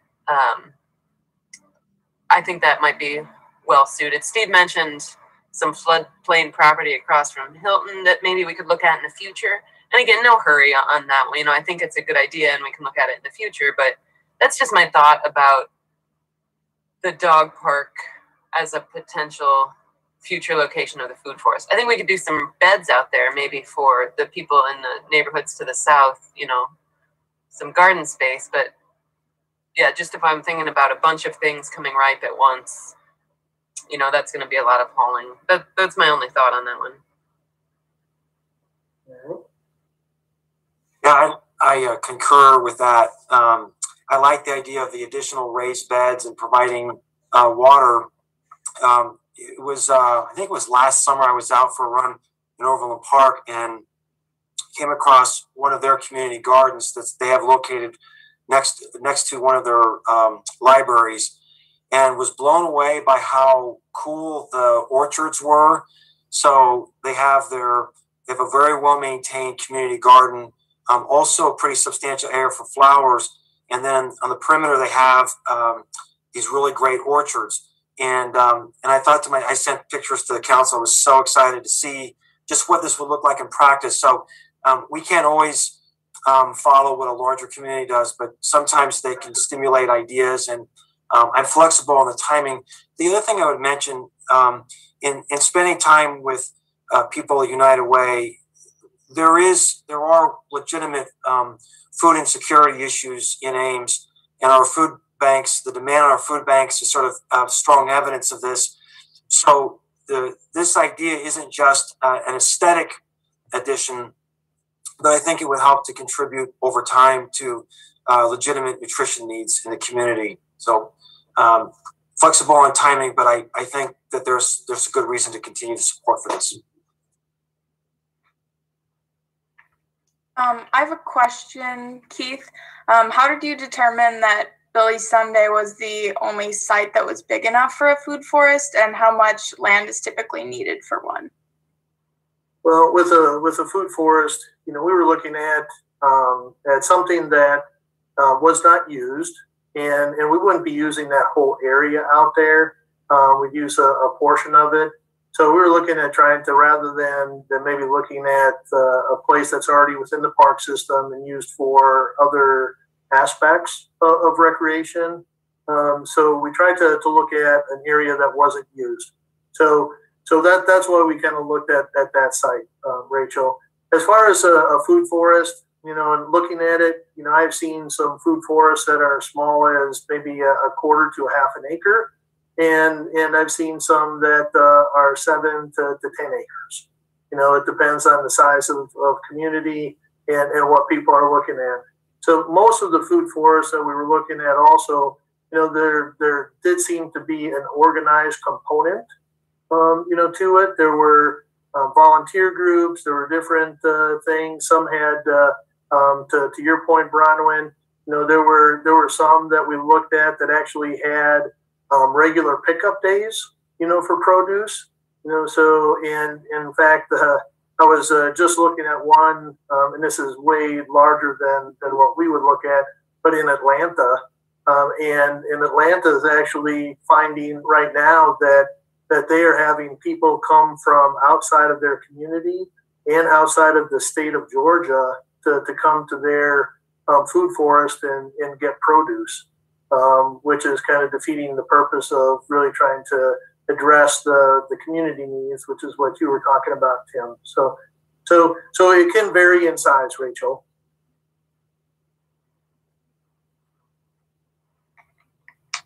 I have a question too. The memo you sent in July of 2020 with possible locations for community gardens mentions a site at the end of Cottonwood Road, but I didn't see any further discussion of that as an option. What was the thinking on that site? Yeah. So when we sent this information to City Council, we then shared this information with the Parks and Recreation Commission, to get their input. And at the time when they're looking at it, it's a smaller site. It's about 0.3 acres. Cottonwood is anticipated to go all the way through the state at some point. So the commission at that time said, just focus the attention on the Harrison and Welbeck site and the Delaware site. So that's why we didn't go any further on that. Okay, thanks. Yep. So Keith, one of the things that I guess in some ways I'm confused by this, and in other ways I'm not. I had thought initially when we got a request to look into this, there was talk of creating an opportunity in the right of way along the streets, or perhaps in the traffic circles that we have in neighborhoods, where you've got that green space that somebody's got to take care of for some reason, and neighborhoods aren't sure if it's a park or not. And so more of these smaller dispersed opportunities for either community gardens or for, fruit trees, as opposed to something like a ginkgo or an elm or oak or whatever we're putting in these days that's hardy in our right of ways. Was there any discussion of that as supplementing these larger single locations that are spread throughout the neighborhoods? We really didn't have a lot of conversation about that, Gloria. So somewhere along the way, that must have not got translated or transferred to us, because we really didn't have a lot of conversation of any, with that. The one thing with the right of ways, putting fruit trees in the right of ways, we just do not think that would be a good option, because right now we even have. We expect the property owners, that they have to like them, and when we are planting trees right now in the right of way, one of the things that we've done, Paul Tauke, since he's been here, city forester, when we plant trees, he actually sends a letter out to all the property owners and asks them, are you amenable to have a tree there? And if so, this is kind of what we're thinking. And then we have conversation, or Paul has conversation with the property owner. The one thing about fruit trees in the right of way is an apple tree. They're going to drop a lot of apples, and then that property owner is going to be responsible for, picking up those apples when it gets to be that time. So if we're going to do fruit trees, we think we need to find another location within the park system to do that. And have you had any discussion at all with Iowa State? It seems like they might have some properties and they might have some students who'd be very interested in working on this kind of thing, as I think you found out on Delaware, where there was a student who's actually working on community gardens. Right, and that individual, I gave that individual my contact information, and then I haven't heard from that student. We have not reached out to ISU at this time, and that student was the only one that really kind of offered some help. So if we were going to do some of the food forests in the future, reaching out to potentially it could be United Way, it could be the high school, it could be the university, it could be other groups that are willing to help manage something along those lines. So that would be something that we would do in the future, but we have not done that at this time. I was actually thinking also about property, since ISU is such a huge property holder around Ames. Perhaps they have a location for something like this, as long as students were involved in the project. And so that's just another idea. Of course, I live basically backed up to the Arboretum, which seems like there might be potential for something to be developed. Yep. And we can reach out to them and see if they would be interested in having property that they own be developed into a forest or garden, and have their students involved. I think there is a concern, at least for food insecurity among students, and so this could be something that would be very appealing to a variety of majors, as well as just people who are trying to solve that problem. Yeah, and that was something that we heard from some of the people attending the Delaware meeting. when we were talking about that. There are, apartments out there along Delaware and North Dakota, and that was something that we did hear.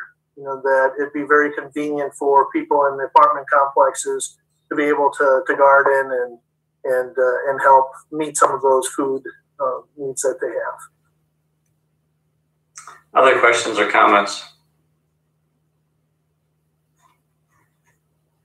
Keith, your report did refer to the Christofferson farm that has been. There was a pretty good size parcel of ground there that was people rented for a nominal fee.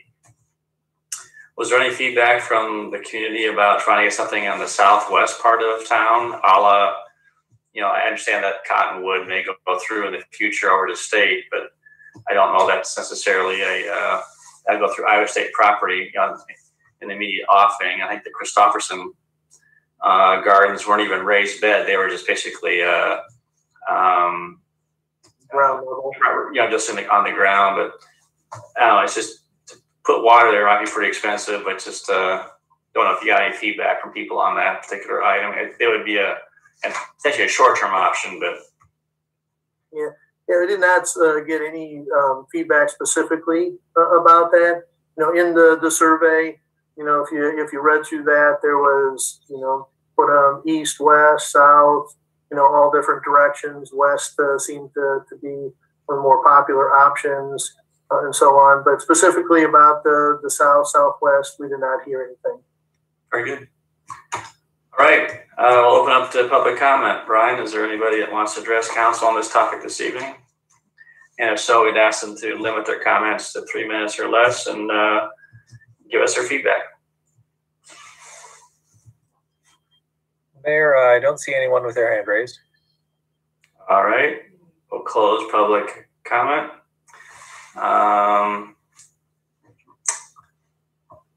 Council, any direction to staff at this point in time? I can take a stab at the motion.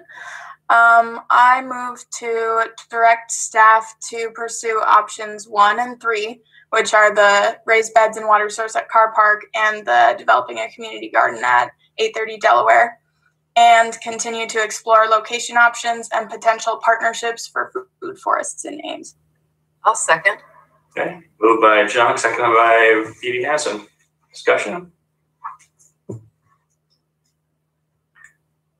Point of clarification, Keith, would this be undertaken yet this year, or what would the timing be on something like this?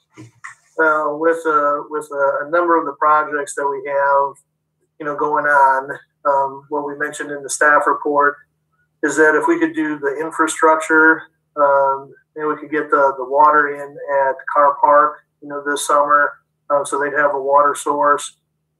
Start doing the infrastructure out at Delaware, so we could start gardening in the spring of 22. Really would be the idea. So I guess that would be our preference with it. The other thing with the raised beds, our thought would be is try to get some groups, some community groups to help build those raised beds. If we cannot secure groups to do that, then staff would do it. And wintertime is probably the best time to do that. So adding the raised beds and getting the beds at Delaware, the best case scenario would be to have them ready for 22. This item has not been budgeted. So I pointed out that if you want to proceed with this, it's about $30,000, mostly for the sidewalks and the water connection estimated now. We'll have to come back with you for the actual contracts. If you want to proceed, I guess we'd have to take it out right now out of the council contingency fund. So you'll use up some of that, unless we have savings later on in the end of the year for other projects. So I'd rather make sure if you want to do this, we commit some funding. We could adjust it later. That will use up your council contingency. I think maybe we should discuss the sidewalk issue in Delaware. That's an extra $12,000. And the only reason to discuss it is that we recently reviewed the traffic study on Delaware, which talked about a sidewalk connection on the east of Delaware scheduled in the 2025-26 CIP for $35,000 to cover the whole stretch of it. So I don't know whether I mean, if it's going to cost $35,000 total, then I guess it doesn't matter whether we pay a chunk of it now or a chunk of it later. But if there's something that we should be optimizing here, then it would be good to know it. Yeah, and I could have a conversation with John Joyner in regards to that, or Damien, with the sidewalk along Delaware. So you're saying all the way from the Delaware, North Dakota intersection, because there's no sidewalk on there, and then there's a little chunk, and then all the way up past the electric substation and the old water tower site to wrap in. Is that what you're That's my understanding. Yeah. That's in the CIP for the asphalt pavement improvement program, and the comment back in the traffic study was it would be logical to coordinate the sidewalk infill with that project, and the number 35K was thrown around. But again, I just wanted to mention it as a possible consideration. I'm sure staff can choose the best option there. Okay, you understand the motion? I'm sorry, could you restate the motion? It's 1 and 3. And staff continue to explore options for food forests. Okay. Okay, those in favor of the motion, please say aye. Aye. Aye. Aye. Any opposed? Motion carried. Very good. Thank you, Keith. You're welcome. Thank you. Have a good night. Moving on to item 27, motion approving denying renewal of Class C liquor license with outdoor service and Sunday sales, Sips and Patty's Irish Pub.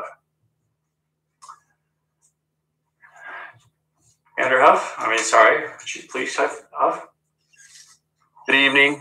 I'm here tonight to address the liquor license renewal for Sips and Patty's. So you have the memo in front of you, but what I want to highlight is we actually very recently had 20 violations at this establishment, most of them coming since school started again for after the winter break and the start of the semester. Up until that point, honestly, we didn't have as much enforcement in the bars. They were also not very busy during that time. There was a very long winter break this year because of COVID. But once the governor lifted some of those restrictions at restaurants and bars, we also started to get out and do a little bit more enforcement. So those things kind of coincided. I'd like to say that we don't doubt that Sips and Patties can get this figured out and reduce these numbers. It is what it is. And right before renewal, to have that high number is obviously not acceptable. I don't think even the owner is going to disagree with that this is obviously not something that they want to have happen. And I wouldn't, at this point, we're not recommending a full year renewal. We're recommending a shorter period of time, a 6-month renewal. And this would give both the business and the police department a chance to evaluate any changes that they can make to reduce that number. We've made some recommendations to them. Some of those being staffing. You have to have appropriate staffing when there's more people there to ensure that you don't have individuals getting in underage, making sure they're monitoring all the doors, including back doors.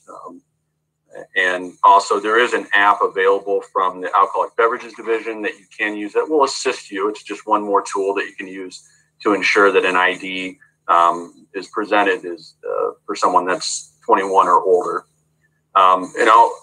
Not to speak in defense of the bars too much, but this is one of those times when you have patrons that are actively working against you. And so I think they recognize that they have people that present fake IDs and they do other things to try and get in the bar. We have seen a huge uptick in the number of fake IDs that are out there. Most of these are ordered online from overseas. It's very hard to shut them down. Some of them are marginal, others are pretty terrible. And so we do expect that the bars still pick up on those even when there's a high amount of them out there. So again, if I wasn't confident that they could get this worked out because they've generally been responsive in the past, I wouldn't recommend a 6-month, but I think in this case it's appropriate. I think we're going to get them headed in the right direction in short order. Mark, before we go on the discussion, can you comment on, is there any code provisions in terms of what can or can't be done, or provisos that the council may consider in terms of like requiring staffing or purchasing mobile applications, or what guidelines would you offer council in terms of a code, or has it all become just local ordinance? Well, there's really no authority to require certain things like that. It's they have to comply with the state law and local ordinances, and they have to figure out how to do that.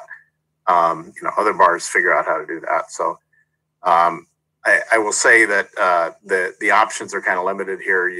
There's the 1 year renewal that's before you, and then there's a 6-month license that ABD has, which is a temporary license for 6 months. That does not renew. It expires after 6 months. And so they would have to come in and reapply for an annual license at that point. So the thing to do here would be, first of all, if you want to follow Chief Huff's recommendation, it would be to have a motion to deny the renewal of the annual liquor license, the 12-month annual liquor license, and then follow that with a motion to approve a 6-month license. I should say the 6-month license, they would still have to come in the city clerk's office and fill out an application. There will be a background check done on them for that. So it's sort of contingent upon those things. But that would be the process to take tonight. Questions for Chief, when does this license, the current license, expire? Can you comment on that? Or? Yeah, so the current license would expire on April 13th. So there's a little bit of time for them to do what they need to do. If you approve a 6-month, they clearly have time to come in, make that application, get all the paperwork, dram shop insurance, all that stuff done. So they would have time to do that. Questions or comments for Chief or for Mark? I would just comment that we've done this in the past when we have had problematic establishments, giving them the temporary 6-month license. I think this was probably before you were on council, Mayor, but we did that with a couple of instances previously, and it seemed to work, at least for a while. I don't know whether it's still working, but it seems like a reasonable idea to me. Tim, did you have something else you wanted to say? I think this is, you compare the violations with other establishments. I think that this is actually a very generous recommendation by the police. This could just have easily gone the other way and recommend denial entirely. So I hope these establishments take advantage of this. I'd just say it's always a balancing test when we bring these forward to you. And I know that the owner, I think, is on tonight and may have some comments as well. But we try and be fair. Obviously, we don't have any interest in putting people out of business. In fact, one thing that I would say is that a bar or liquor license establishment has some controls in place that other places don't, such as private parties. And so to some degree, there's a level of control there. Things that don't happen at a bar sometimes happen at private parties. So I just want to give you all that information. But again, our recommendation, we think a 6-month is fair. It gives them time, gives us time to make sure that they get it cleaned up. And I feel fairly confident they will. All right, Brian, we'll open up public input. Is there anybody who wants to address council on this topic this evening? Yes, Mayor. Andrew White is the first speaker. All right, Andrew, if you please introduce yourself and your address, and you can make your comments. My name is Andrew White. My address is 3315 146 Urbandale.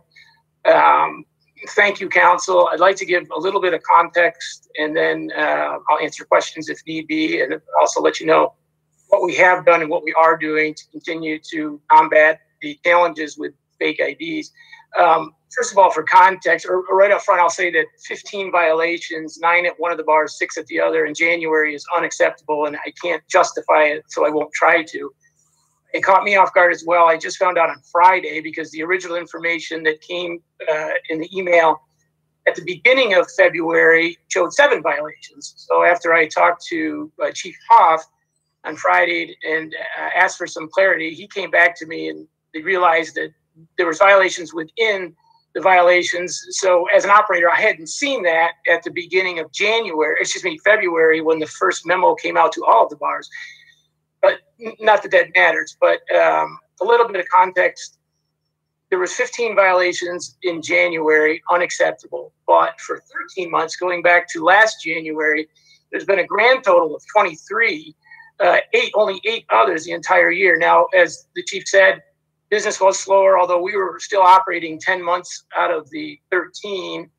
And on top of that, last January and last February, before there was any COVID scare or shutdowns, we had 0 violations in January and only 1 in February. So it's not been, Sips and Patties have not been a chronic problem with minors. Having said that, we got blasted in January.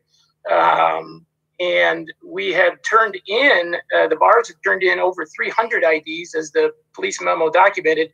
Just since January, 300 fake IDs have been turned in by those bars. And we have about another 300 IDs to turn in when the police come in again, just from the last 2 weeks. And I bring that up only to demonstrate the challenges that we have, as the chief said, of the patrons trying everything in the world, online IDs and all sorts of ways to get in. And, you know, we have to be accurate 100% of the time, and they only have to be accurate once. So it's a challenge. I understand that's our responsibility. We don't shy away from it. We never miss. It is mandatory for all the staffs to attend all of the police ID seminars that they give to show the new IDs. They had one, the most recent one for my staff after January was on January 27th. And that was the first introduction that my staff had to some of these new state IDs that the police were seeing. And so immediately after that, you saw the February number drop to 5. There's 5 violations in February, more than I want, but you could see that immediately it corrected once they were shown what was out in the market. And per the suggestion from Elijah Hansen in last week's email, we've added at all the locations a scanner app that's that the ABD has recommended everybody have. And it's a, as I understand it, some IDs will still go through. I guess an Illinois one can still scan legally, a little challenge there. But so we've added that right away. All IDs are subject to going through that.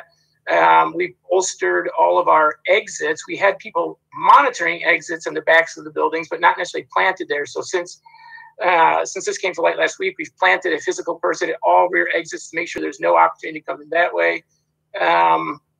And then as we continue to work with the police, when they come in and have any suggestions, we immediately implement them, as I think the chief can vouch for us as well on that.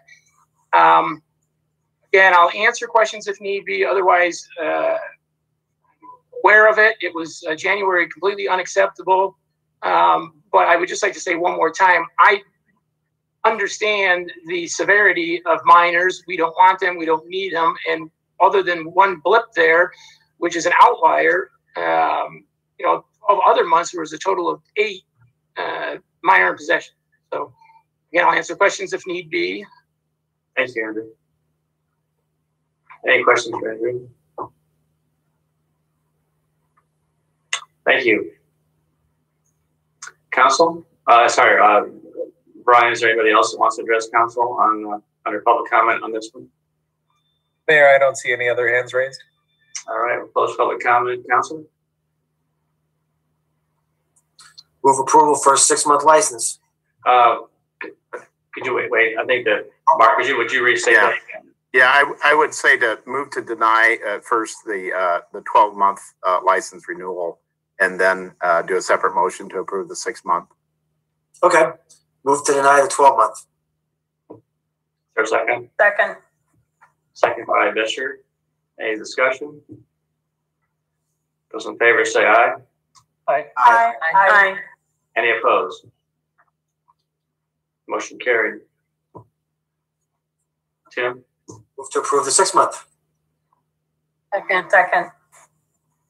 Sorry, was that Amber? Was that second? No, Brown. I did.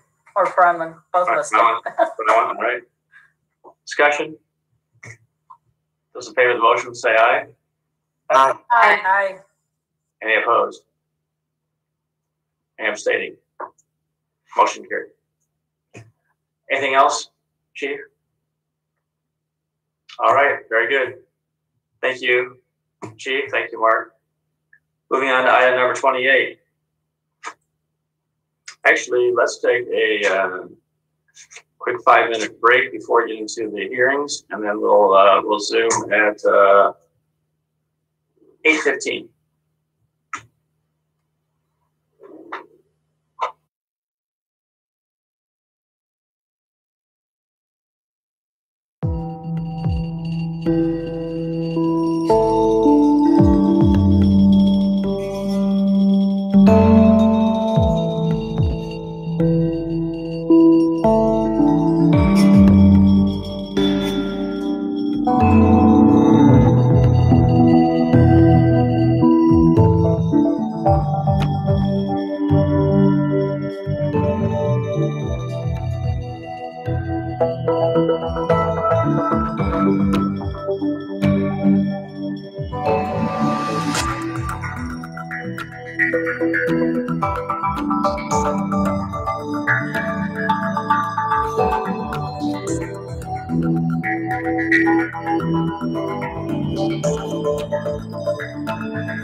Session.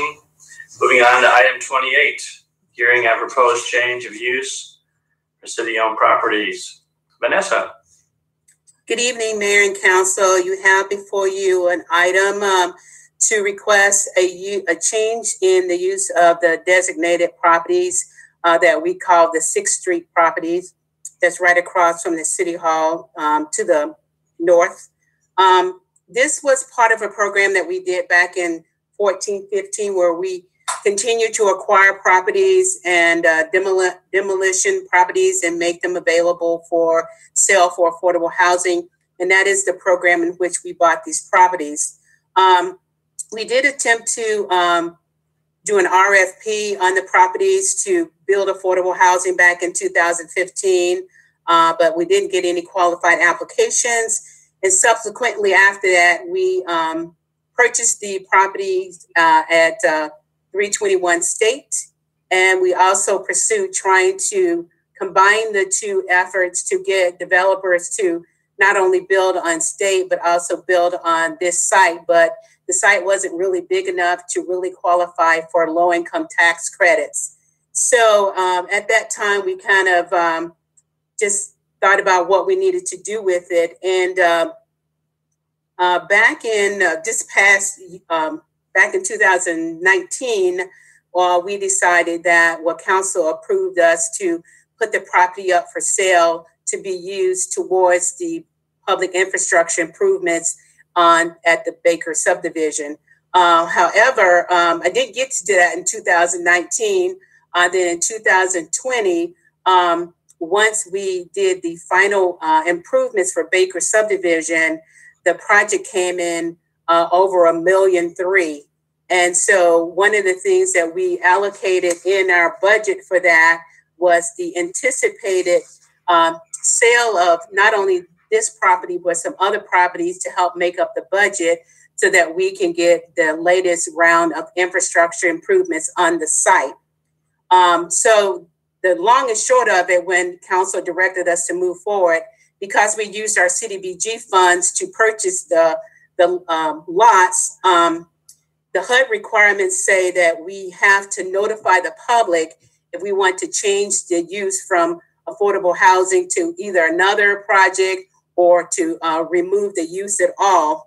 And then the lots would no longer have that designation. And there's one thing I want to bring to the council's approval attention in that third paragraph. It says the removal of the affordable housing designation related to the CDBG funding would allow the city to sell, but that also should say to retain or sell the properties at market value. In either case, we have to determine the market value, and those funds needs to go back to HUD. So back in December, I had an appraisal done on the property, and the property appraised at $198,000.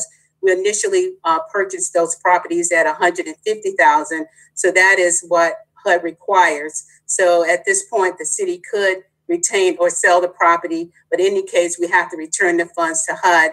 And then we have the opportunity to request HUD to reprogram those funds. And again, when we did our Baker subdivision improvements, we had discussed allowing those additional revenues to help cover the costs in doing that subdivision.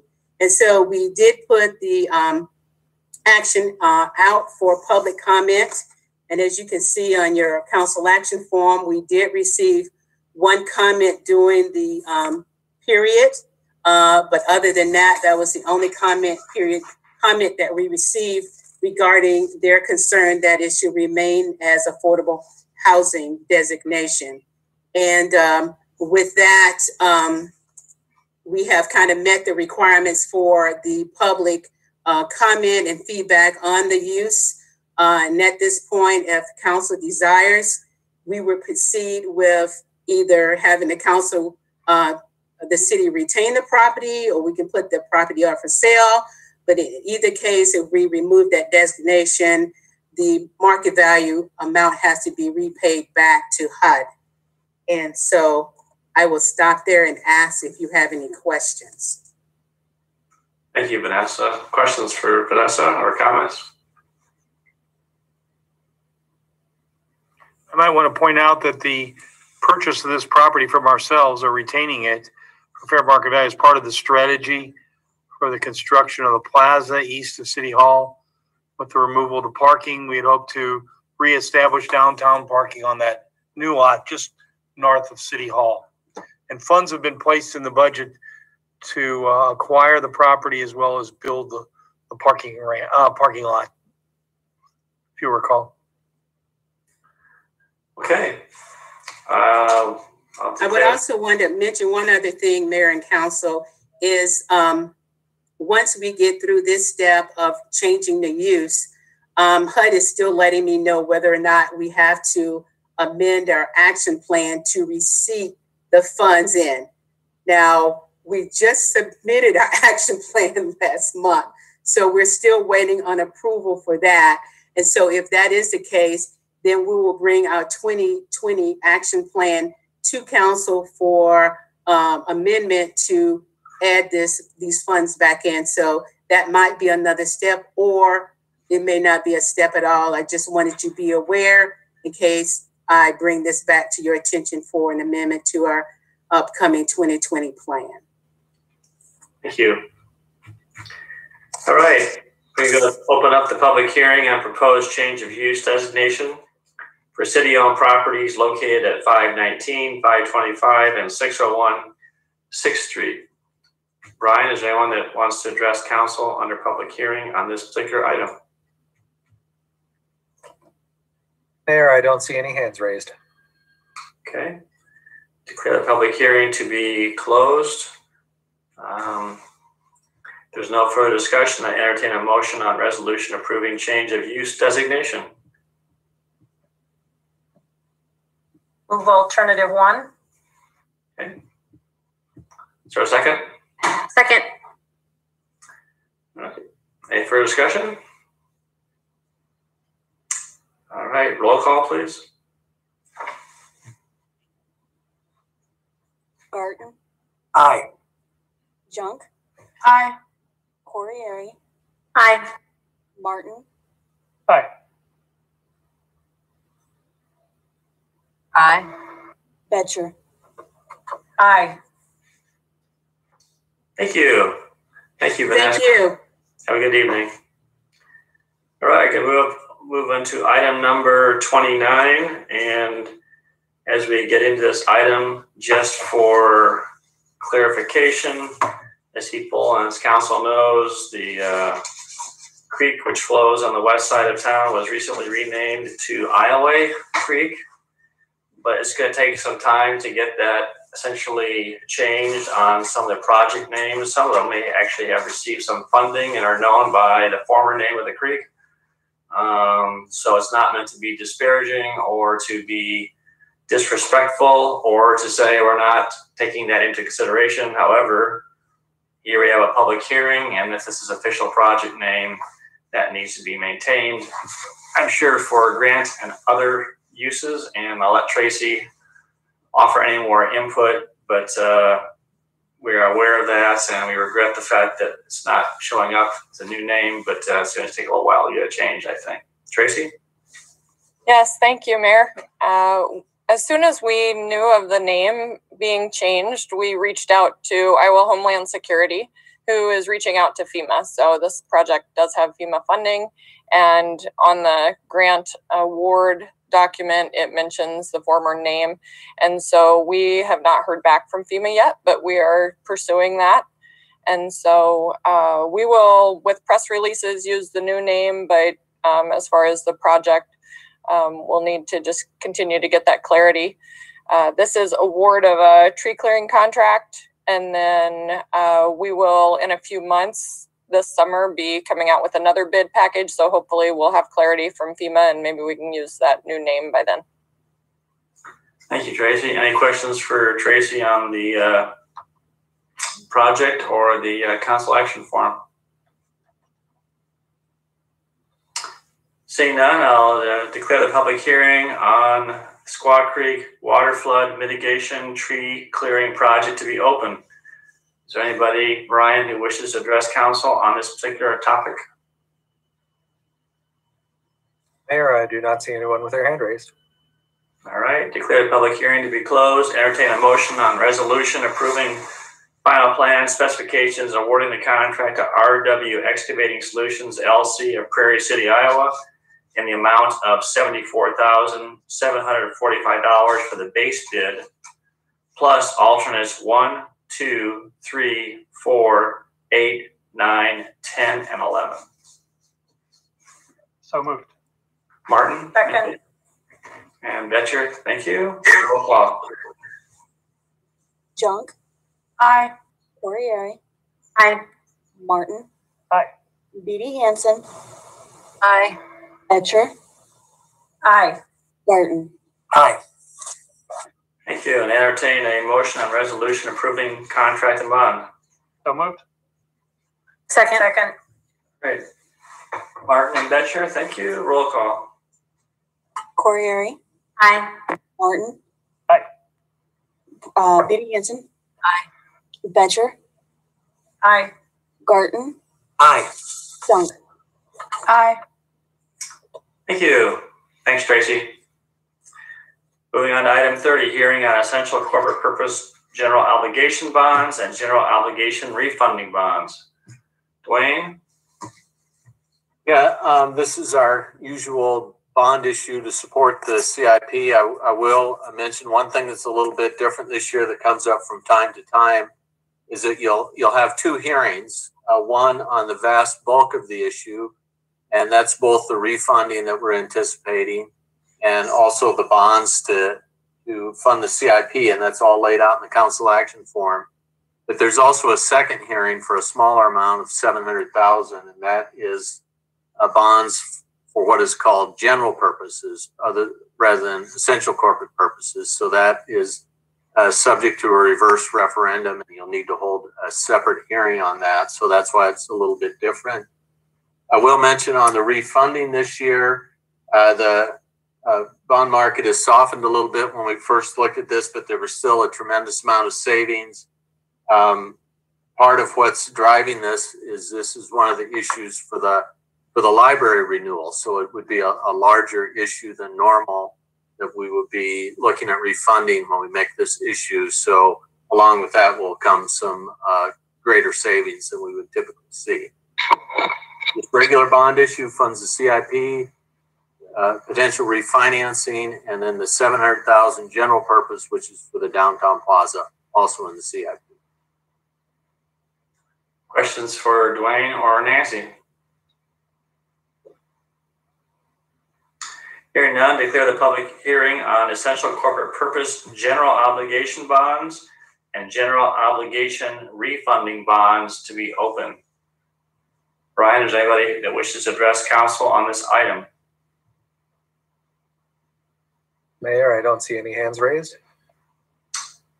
Okay, declare the public hearing to be closed. Entertain a motion on resolution authorizing issuance of bonds in an amount not to exceed $25,665,000. So moved. Martin? Second. Corriere, thank you. Roll call. Martin. Aye. Beatty Hansen, Aye. Betcher, Aye. Garton, Aye. Junk, Aye. Corriere. Aye. Thank you. Now I declare the public hearing on general corporate purpose general obligation bonds to be open. Brian, is there anyone that wants to address council on this item? Mayor, I don't see any hands raised. All right, declare the public hearing to be closed. Entertain a motion on resolution authorizing issuance of bonds in an amount not to exceed $700,000 and authorizing debt service levy. So moved. Thatcher? Second. Junk, thank you. Roll call. Beatty Hansen, Aye. Betcher, Aye. Barton, Aye. Junk, Aye. Corriere, Aye. Martin. Aye. Thank you. Item 32. Dwayne or Nancy? I don't have a lot to add. I will mention, since this is the second year we've done this, we have that additional step in the last meeting on the 23rd. You held your hearing on your maximum levy, so you'll have taken all the steps when you adopt a budget tonight to go ahead and certify the property taxes and finalize the budget, and we'll be done for another year. Okay. Any questions? All right, declare the public hearing on amendments to fiscal year 2020-2021 budget to be open. Is there anyone that wishes to address council? Brian? Mayor, I don't see any hands raised. Okay, declare the public hearing to be closed. Entertain a motion on resolution amending the budget for current fiscal year ending June 30th, 2021. So moved. Second. Corriere and Beatty Hansen, thank you. Roll call. Betcher, Aye. Garten, Aye. Junk, Aye. Corriere, Aye. Martin, Aye. Beatty Hansen. Aye. Thank you. Declare the public hearing on the adoption of FY 2021-2022 budget to be open. Is there anyone that wishes to address council? I don't see any hands raised. Declare the public hearing to be closed. Entertain a motion on resolution approving the 2021-2022 budget. So moved. Second. Beatty Hansen and Junk, thank you. Roll call. Garten, Aye. Junk, Aye. Corriere, Aye. Martin, Aye. Beatty Hansen, Aye. Betcher. Aye. Thank you. Thank you, Dwayne and Nancy. Thank you. All right, moving on to item 34.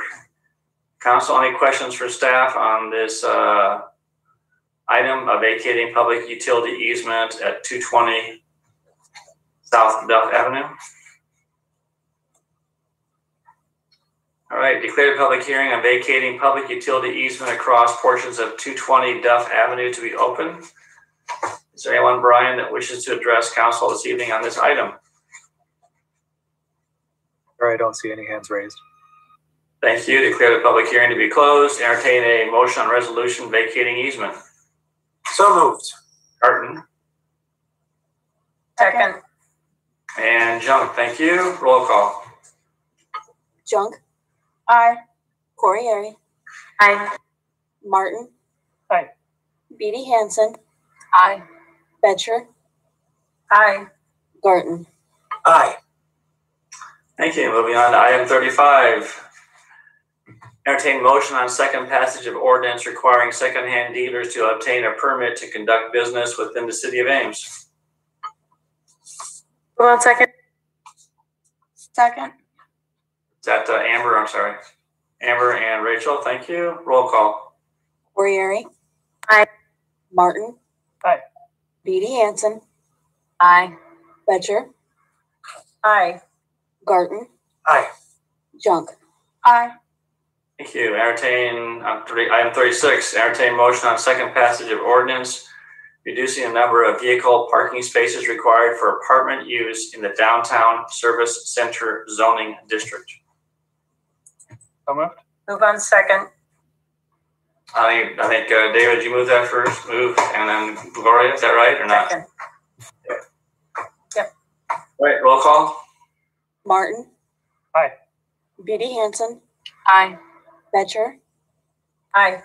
Garten, Aye. Junk, Aye. Corriere. Aye. Thank you. And item 37, entertain motion on second passage of ordinance rezoning 2801 and 2803 West Street from residential high density to neighborhood commercial with University West impact overlay.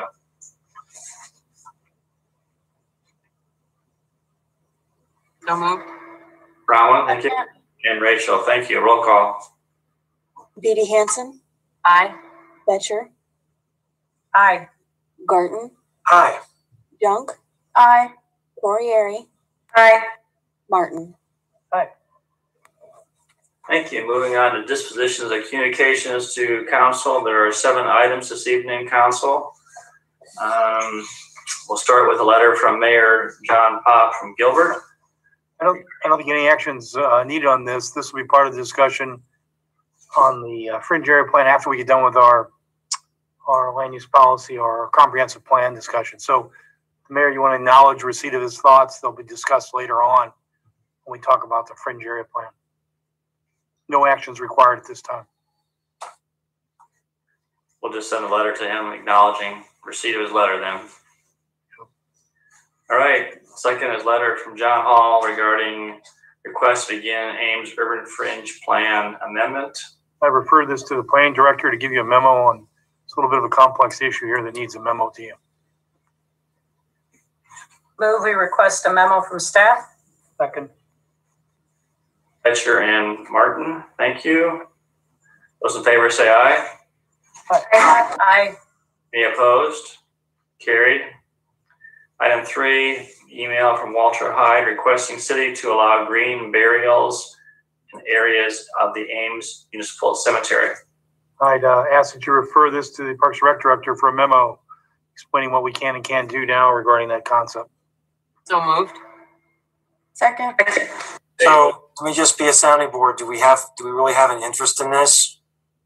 Oh, that's a different issue, yeah. Yes. It moved and seconded so far. Well, that just gets it into some discussion, but we're just asking, do we really have an interest in this? I don't think it's very common. I think it fits with our goals to be more green and sustainable, so we might as well get a memo on it. So I don't. You think I mean because of the sustainability? All right. Those in favor of the motion, say aye. Aye. Aye. Those opposed? Nay. All right, motion carried. Item 4, a request from Grand Avenue Baptist Church regarding an exemption from city face covering ordinance. We put this on. Has this already been addressed by the city attorney in other emails? I mean, I know it hasn't gone to this church, but is this the same question? I don't know, Mark. In a different congregation? It's not the same question. They're asking for an exemption from it or an exception. There were big questions before about, well, does the minister have to wear a mask if he's 12 feet away from the parishioners? And, there have been questions like that, sort of implementation questions, but nothing, I haven't addressed anything dealing with someone just simply asking to be exempted from the requirements of the ordinance. What does the current law prohibit them from doing in terms of their services? Well, the people at the church service have to wear a mask because it's a public place where the public is invited in. So do they have to stay 6 feet apart also, or just a mask? Our ordinance doesn't require them to stay 6 feet apart; just requires them to wear a mask. So that's what before you. Do you want to waive that requirement on all public gatherings or just in churches? That's what they're asking you to do. You can't do that tonight. It's whether you want to. I don't know if you need a memo on it or you know what the issue is, whether you want to put it on a future agenda to vote on it or not. Mark, just for clarification, what is the governor's direction? Has she removed all requirements altogether? She's removed all the requirements. For churches, you mean? Yeah, for churches and everywhere, really. All the social distancing all public venues. And the mask, yeah. So, Mark, is this the same question in essence then that we voted on when we first put the mask mandate in place? when the question was, do we exempt religious establishments from the ordinance? Yeah, the council did vote on that question when the ordinance was first adopted. It's a different time now.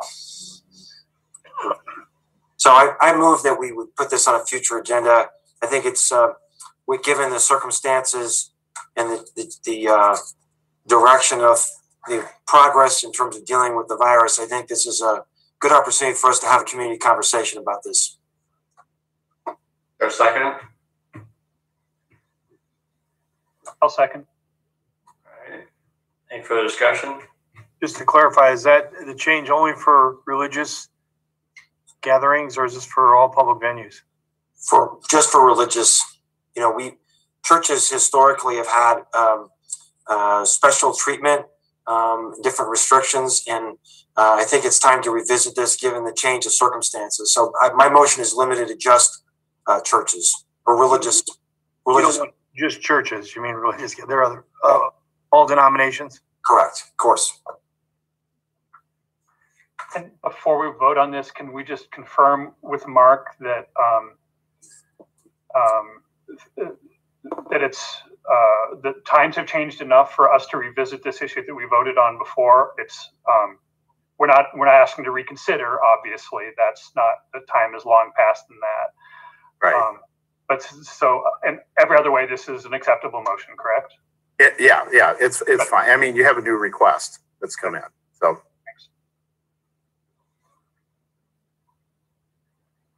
And the current ordinance expires June 30. And by the time we get on the agenda, the 23rd of March, and if we do go to modify the ordinance, if council does not want to suspend rules, it'll be sometime in May before this would actually be rescinded then. You'll take 3 readings. Yes. Modify the ordinance. Okay, all right. Everyone understand the motion? Those in favor of the motion say aye. Aye. Those opposed? Nay. No. Okay, I believe my understanding is that the ayes were Garten and Martin. Is that correct? And the nays were the other 4. Motion failed. Okay. All right, moving on to item number 5, email from Adam Dodds regarding Perfect Games, request for financial assistance for parking lot repair at Perfect Games. Yeah, he gave you a memo on what the history is. Developer puts together a plat. We assume that they're going to work out the deal with the abutting property owners who need that for private access, internal movement. You see that in malls a lot, those cross easements. We don't have a current incentive program for those type of improvements to roadways, private roadways, or entryways into commercial or industrial areas. That's the question now. Now, if you want to, well, we don't have that incentive. We don't have money available for that right now. Doesn't mean you can't change that, but there are more. If you open this up, there's more areas than just this one request. It could be private residential areas, it could be commercial areas, and it could be industrial areas. I move that we decline to take action on this. For a second? Second. Betcher, thank you. Steve, has Kelly or has anybody contacted Mr. Dodds just to give background on the situation as it exists? No, I sent the email out to, who originally they contact? Was it Tim? Maybe it was Tim. Then I sent it to council. Was Mr. Dobbs on that response? I don't know if he was. I'll check. I don't know. He was not. Tim, I think we're the first one, but I think Rachel got that too, so I assumed everybody got that email. From Mr. Dodds. I don't know if that's true. I thought somebody would send it out to them, but. Well, I'm just trying to clarify because the motion right now is we don't take any action. But I was wondering whether any action at all had already been taken.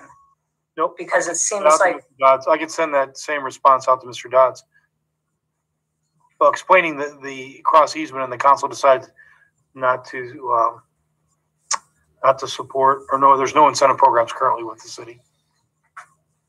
If you'd like me to do that. Thank you. Yeah, well, I just wanted to make sure that that didn't fall through the cracks if he didn't already know what the situation was. So. I encouraged him to investigate whether there was a maintenance agreement in place already. He may not even have been aware that there is a maintenance agreement. And so then the property owners just need to coordinate, in essence, pass the hat for the cost of the maintenance. Okay, those in favor of the motion say aye. Aye. Aye. Any opposed? Motion carried. Item 6, email from Angela Panettiere. Information on FCC emergency broadband benefit rules. If I could say a few words about this, I think as council knows, the FCC has recently authorized a substantial benefit for lower income households. Those who qualify are looking at a monthly $50 subsidy or discount for broadband service, together with a one-time $100 contribution towards equipment purchase. And it applies to many different types of low-income households. The FCC is hoping to have this program off the ground by the end of April, and it will be administered by broadband providers, not by the city or the government. So our role here is fairly limited, but I think we can do something to engage the community and ensure that our ISPs are participating, because they have to actually do something to participate. So I'd like to move to ask the staff. David, I can tell you what Deb's already started if you want to hear what we're doing now. Sure. Deb. Yeah, I had already received some information. I think, David, you'd passed it on about 2 or 3 weeks ago. So I did share that with the human service organizations, but I think we can broaden that and share it with church groups, with hospitals and clinics, and just a wide swath throughout the community. So people are aware of this and can apply for it. And Susan and I can work on some ideas on getting the word out and helping to get people going in the right direction to apply for this. Great. One of the other things I would ask for, this isn't the motion yet, but I would also ask if you could engage our local ISPs to make sure that they're participating in the program. The idea being, if we find out that they're not participating in the program, then maybe we can convince them to participate. Yeah. There was in today's Tribune, there was like a legal notice from CenturyLink to its customers talking a little bit about this. So I think companies are starting to make this known, but we can certainly reach out and help them communicate that. Great. Ready for a motion? Yes. Then I'd like to move to ask staff to engage the Ames area ISPs to ensure they're participating in the FCC program. Second, to publicize the program to our community. And third, to inform our governmental and non-governmental partners of the city's general activities along these lines, in hopes that they might do similar inquiries and outreach outside of the city limits. Okay, you got me on the third one now. That's pretty broad. To engage whom? Our appropriate governmental and non-governmental partners. Well, that's a lot. So what I have in mind is, for instance, simply informing Story County Board of Supervisors that we're doing this, informing United Way that we're doing this. I'm thinking of a simple email blast to sort of the usual suspects and nothing more than that in item 3. Is there a second? I'll second. Second. All right, Rachel.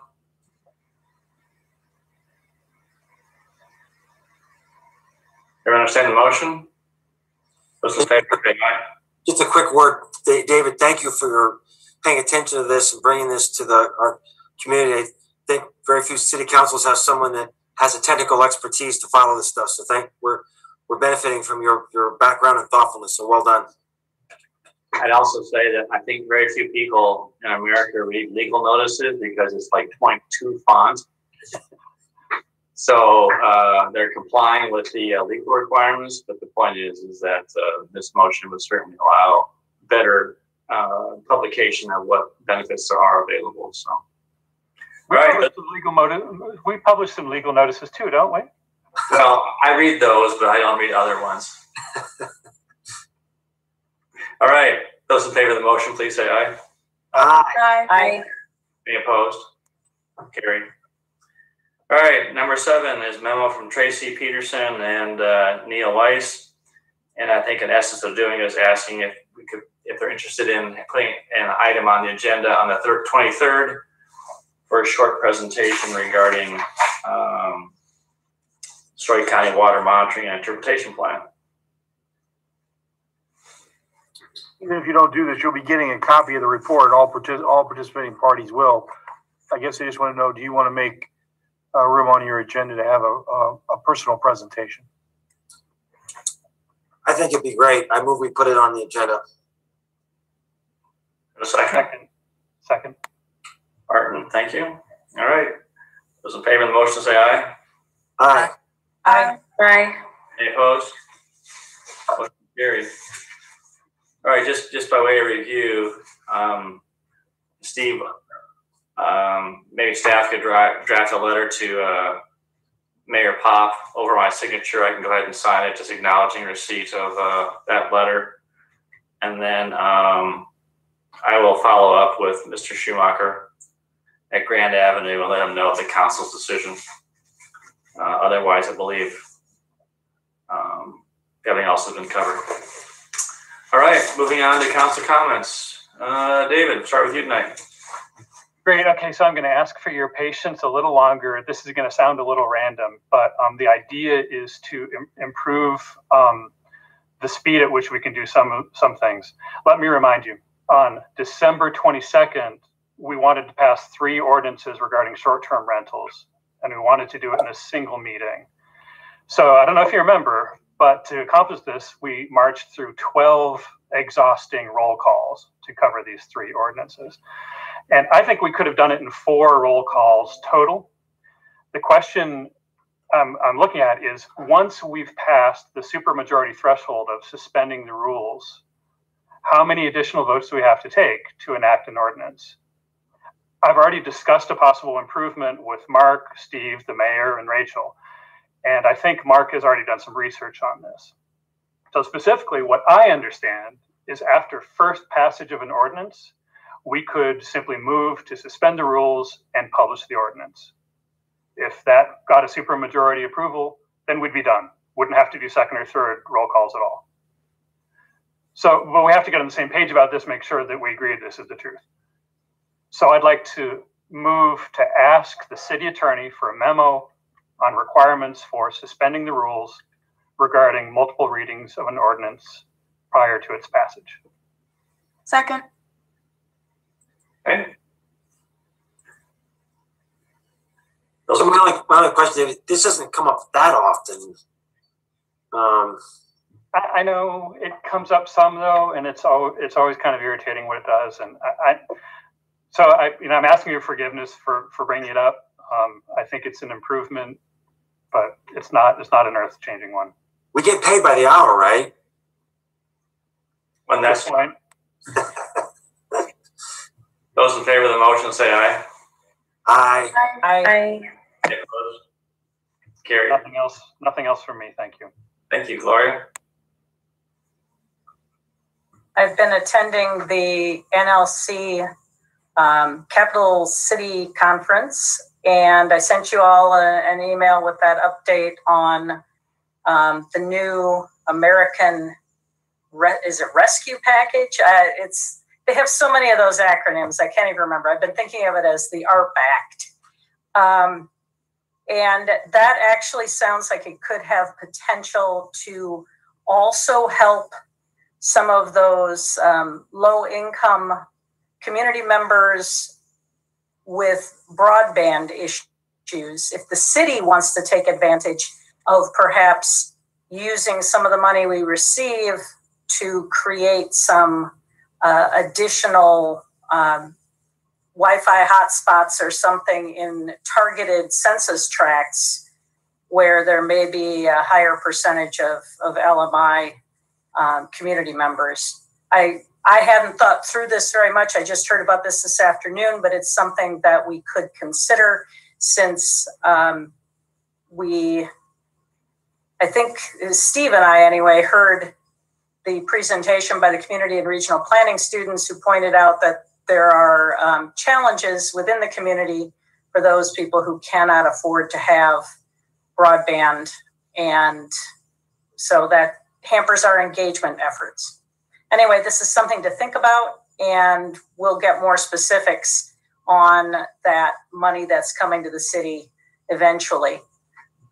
We also had the University Community Council meeting, and we're hearing updates on the census, and it's true that we will not be getting redistricting information from the census until September 30th. And I think that is going to prove challenging for those of us who may be running in wards in the fall. So we have to stay tuned for that. But the apportionment at the federal level for Congress will occur by April 30th. So there will be some movement using census numbers before September 30th, but not for those people who are involved at the local level. And there were some interesting things that happened with the Race Equity and Leadership Council meeting. If any of you are interested in hearing about that, you can let me know and I will fill you in. That's all I've got. Thank you. Bronwyn. Nothing for me tonight. Okay. Amber. Nothing for me. Tim. You're muted, Tim. Thank you.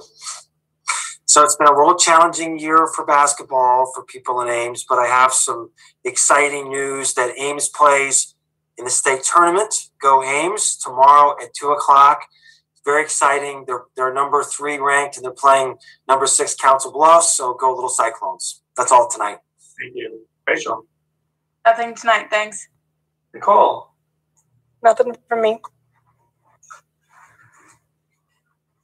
Okay, well, I have several that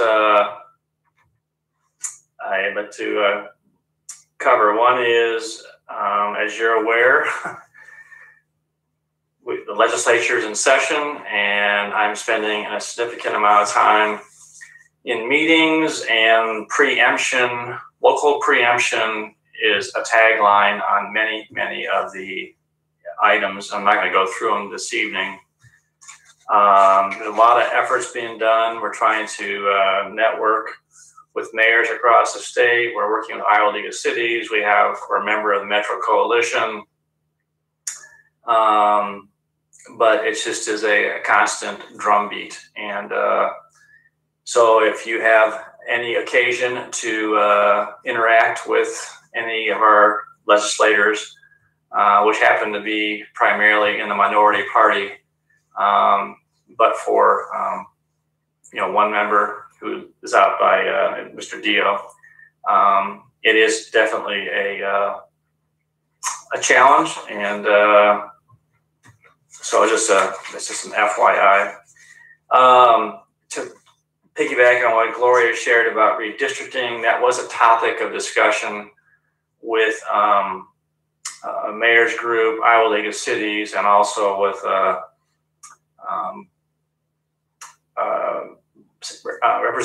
Congressman Feenstra. We had a Zoom call with him. We could go yesterday, and we were really trying to see if there's any way we can get this thing, sped up. But it's gotten to the point now where I've been talking to Mark, and we've been exchanging emails, and there are a number of communities that are really going to have a challenge with this. If get these wards, getting shifted around. But anyway, it's we're trying to pursue after that. A very concerning development. Sorry to be kind of a bearer of bad news, but as many of you know, we are over 50,000 in census, so we're part of an MSA designation, which really is a critical designation for people looking for sites for relocation of businesses. It may affect funding mechanisms, and the federal government is looking at changing that to a 100,000 population threshold versus 50,000, and that would kick us out of being a metropolitan, I think, statistical area and go to a lower classification, which could have profound impacts on our ability to retain or to attract. Dan Culhane has done an excellent job reaching out to legislators, talking to people who are involved with this. I'm going to be drafting some letters to send also out to explain how it may impact, the city. It just seems kind of random, but it's going to affect not just Ames, it's going to affect a lot of communities across the nation. And I'm uncertain as to why that has to happen and the effect it's going to have. But I just wanted you to be aware of this going on and how it may affect us. And if you hear something about that in either the paper or emails, it's ongoing. I'm not sure what the timeline is, but if there's other need for support, I'll let you know as council as well. This afternoon had the privilege of meeting with the Community Health Steering Committee. It's a process that we're going through, starting on Malcolm Baldridge. We all know that the American Medical Center is a Malcolm Baldridge Award recipient. And Malcolm Baldridge has a program called Communities of Excellence, and we're starting to look into that. And so I asked today about, could we get a presentation made to council to let you know what's going on. It's in the early stages. And so they're going to be working on they referred to it as a roadshow, essentially, to kind of explain what's going on. So that may appear on the agenda, not next time, but in the next few months. So where it's going on, it's very exciting, and it's looking for ways to continue to strengthen and continuously improve, like our city organization does. It's basically looking at it community-wide as well. And lastly, as you requested, Steve and I did have a Zoom call with Leon. And we are in the process of working back and forth and getting scope figured out for training on DEI training. So that was at the end of last month. And so we're going to be getting something customized that would work well to accomplish the council goals. So anyway, kind of some bits and pieces of what's going on, but I had to be honest and say I'm just a little bit frustrated and a little bit weary of the onslaught from forces outside of the city that are affecting our community. But it is what it is, and that's part of my role and job. And we're trying to hit it head on. So, with that said, the last item on the agenda is closed session, and so someone interested in posing the question to Mark for a motion to go into closed session. All right, Tim. Mr. Lambert, do we have a legal basis for going into a closed session? Yes, we do. Iowa Code Section 21.51C allows the council to go into closed session to consider matters in litigation or threatened litigation. Move that we go into closed session. Is there a second? Second. Seconded by, I'm sorry, I went so fast. Was that you, Bronwyn, or Gloria? Gloria? I said it. All right. Gloria. All right. Roll call, please.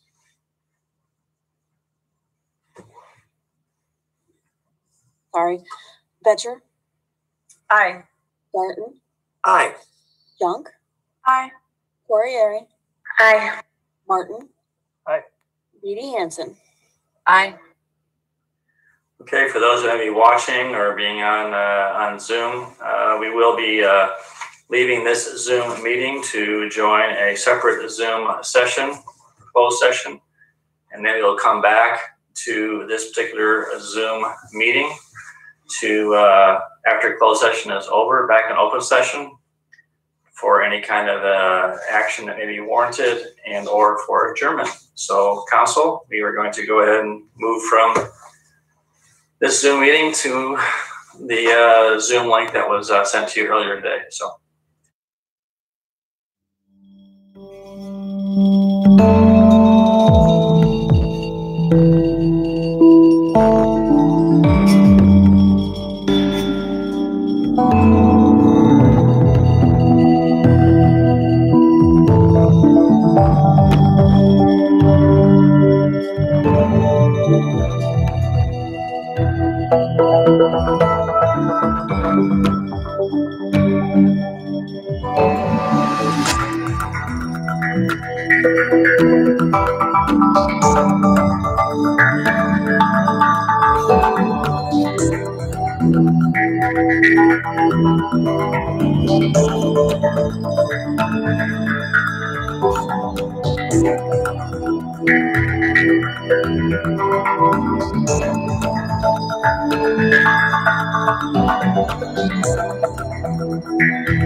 In open session. And Amy's back with us. All right. Is there any motion regarding what was discussed during closed session? I would move that we appeal the PERB ruling. Is there a second? Moved by Dexter, second by Martin. Those in favor of the motion, please say aye. Aye. Aye. Aye. Any opposed? Aye. Problem with that opposed, or is that just a latent yes? It was a late yes. Okay, thank you. All right. I would entertain a motion to adjourn. Move to adjourn. All right. We're adjourned, and reminder, we have next Wednesday night at 5 o'clock. We have a Zoom meeting with student government. Next Wednesday night, Zoom meeting, student government. And we've already lost Nicole. I had sent, actually, I should have mentioned this during council comments. She has sent out a list of topics, and then I resent out some. I just took some off that I felt that were really the city. They were regarding the school district that we really have no jurisdiction over. And talking with Deb, she's already, there's some that are actually making some progress on already, so she should give a report on that. So it should be very positive. So if you have other things that you think you might want to talk about or mention, please push those back and forth as they get their agenda put together. All right. Have a good rest of the evening, and we'll see you next Wednesday at 5.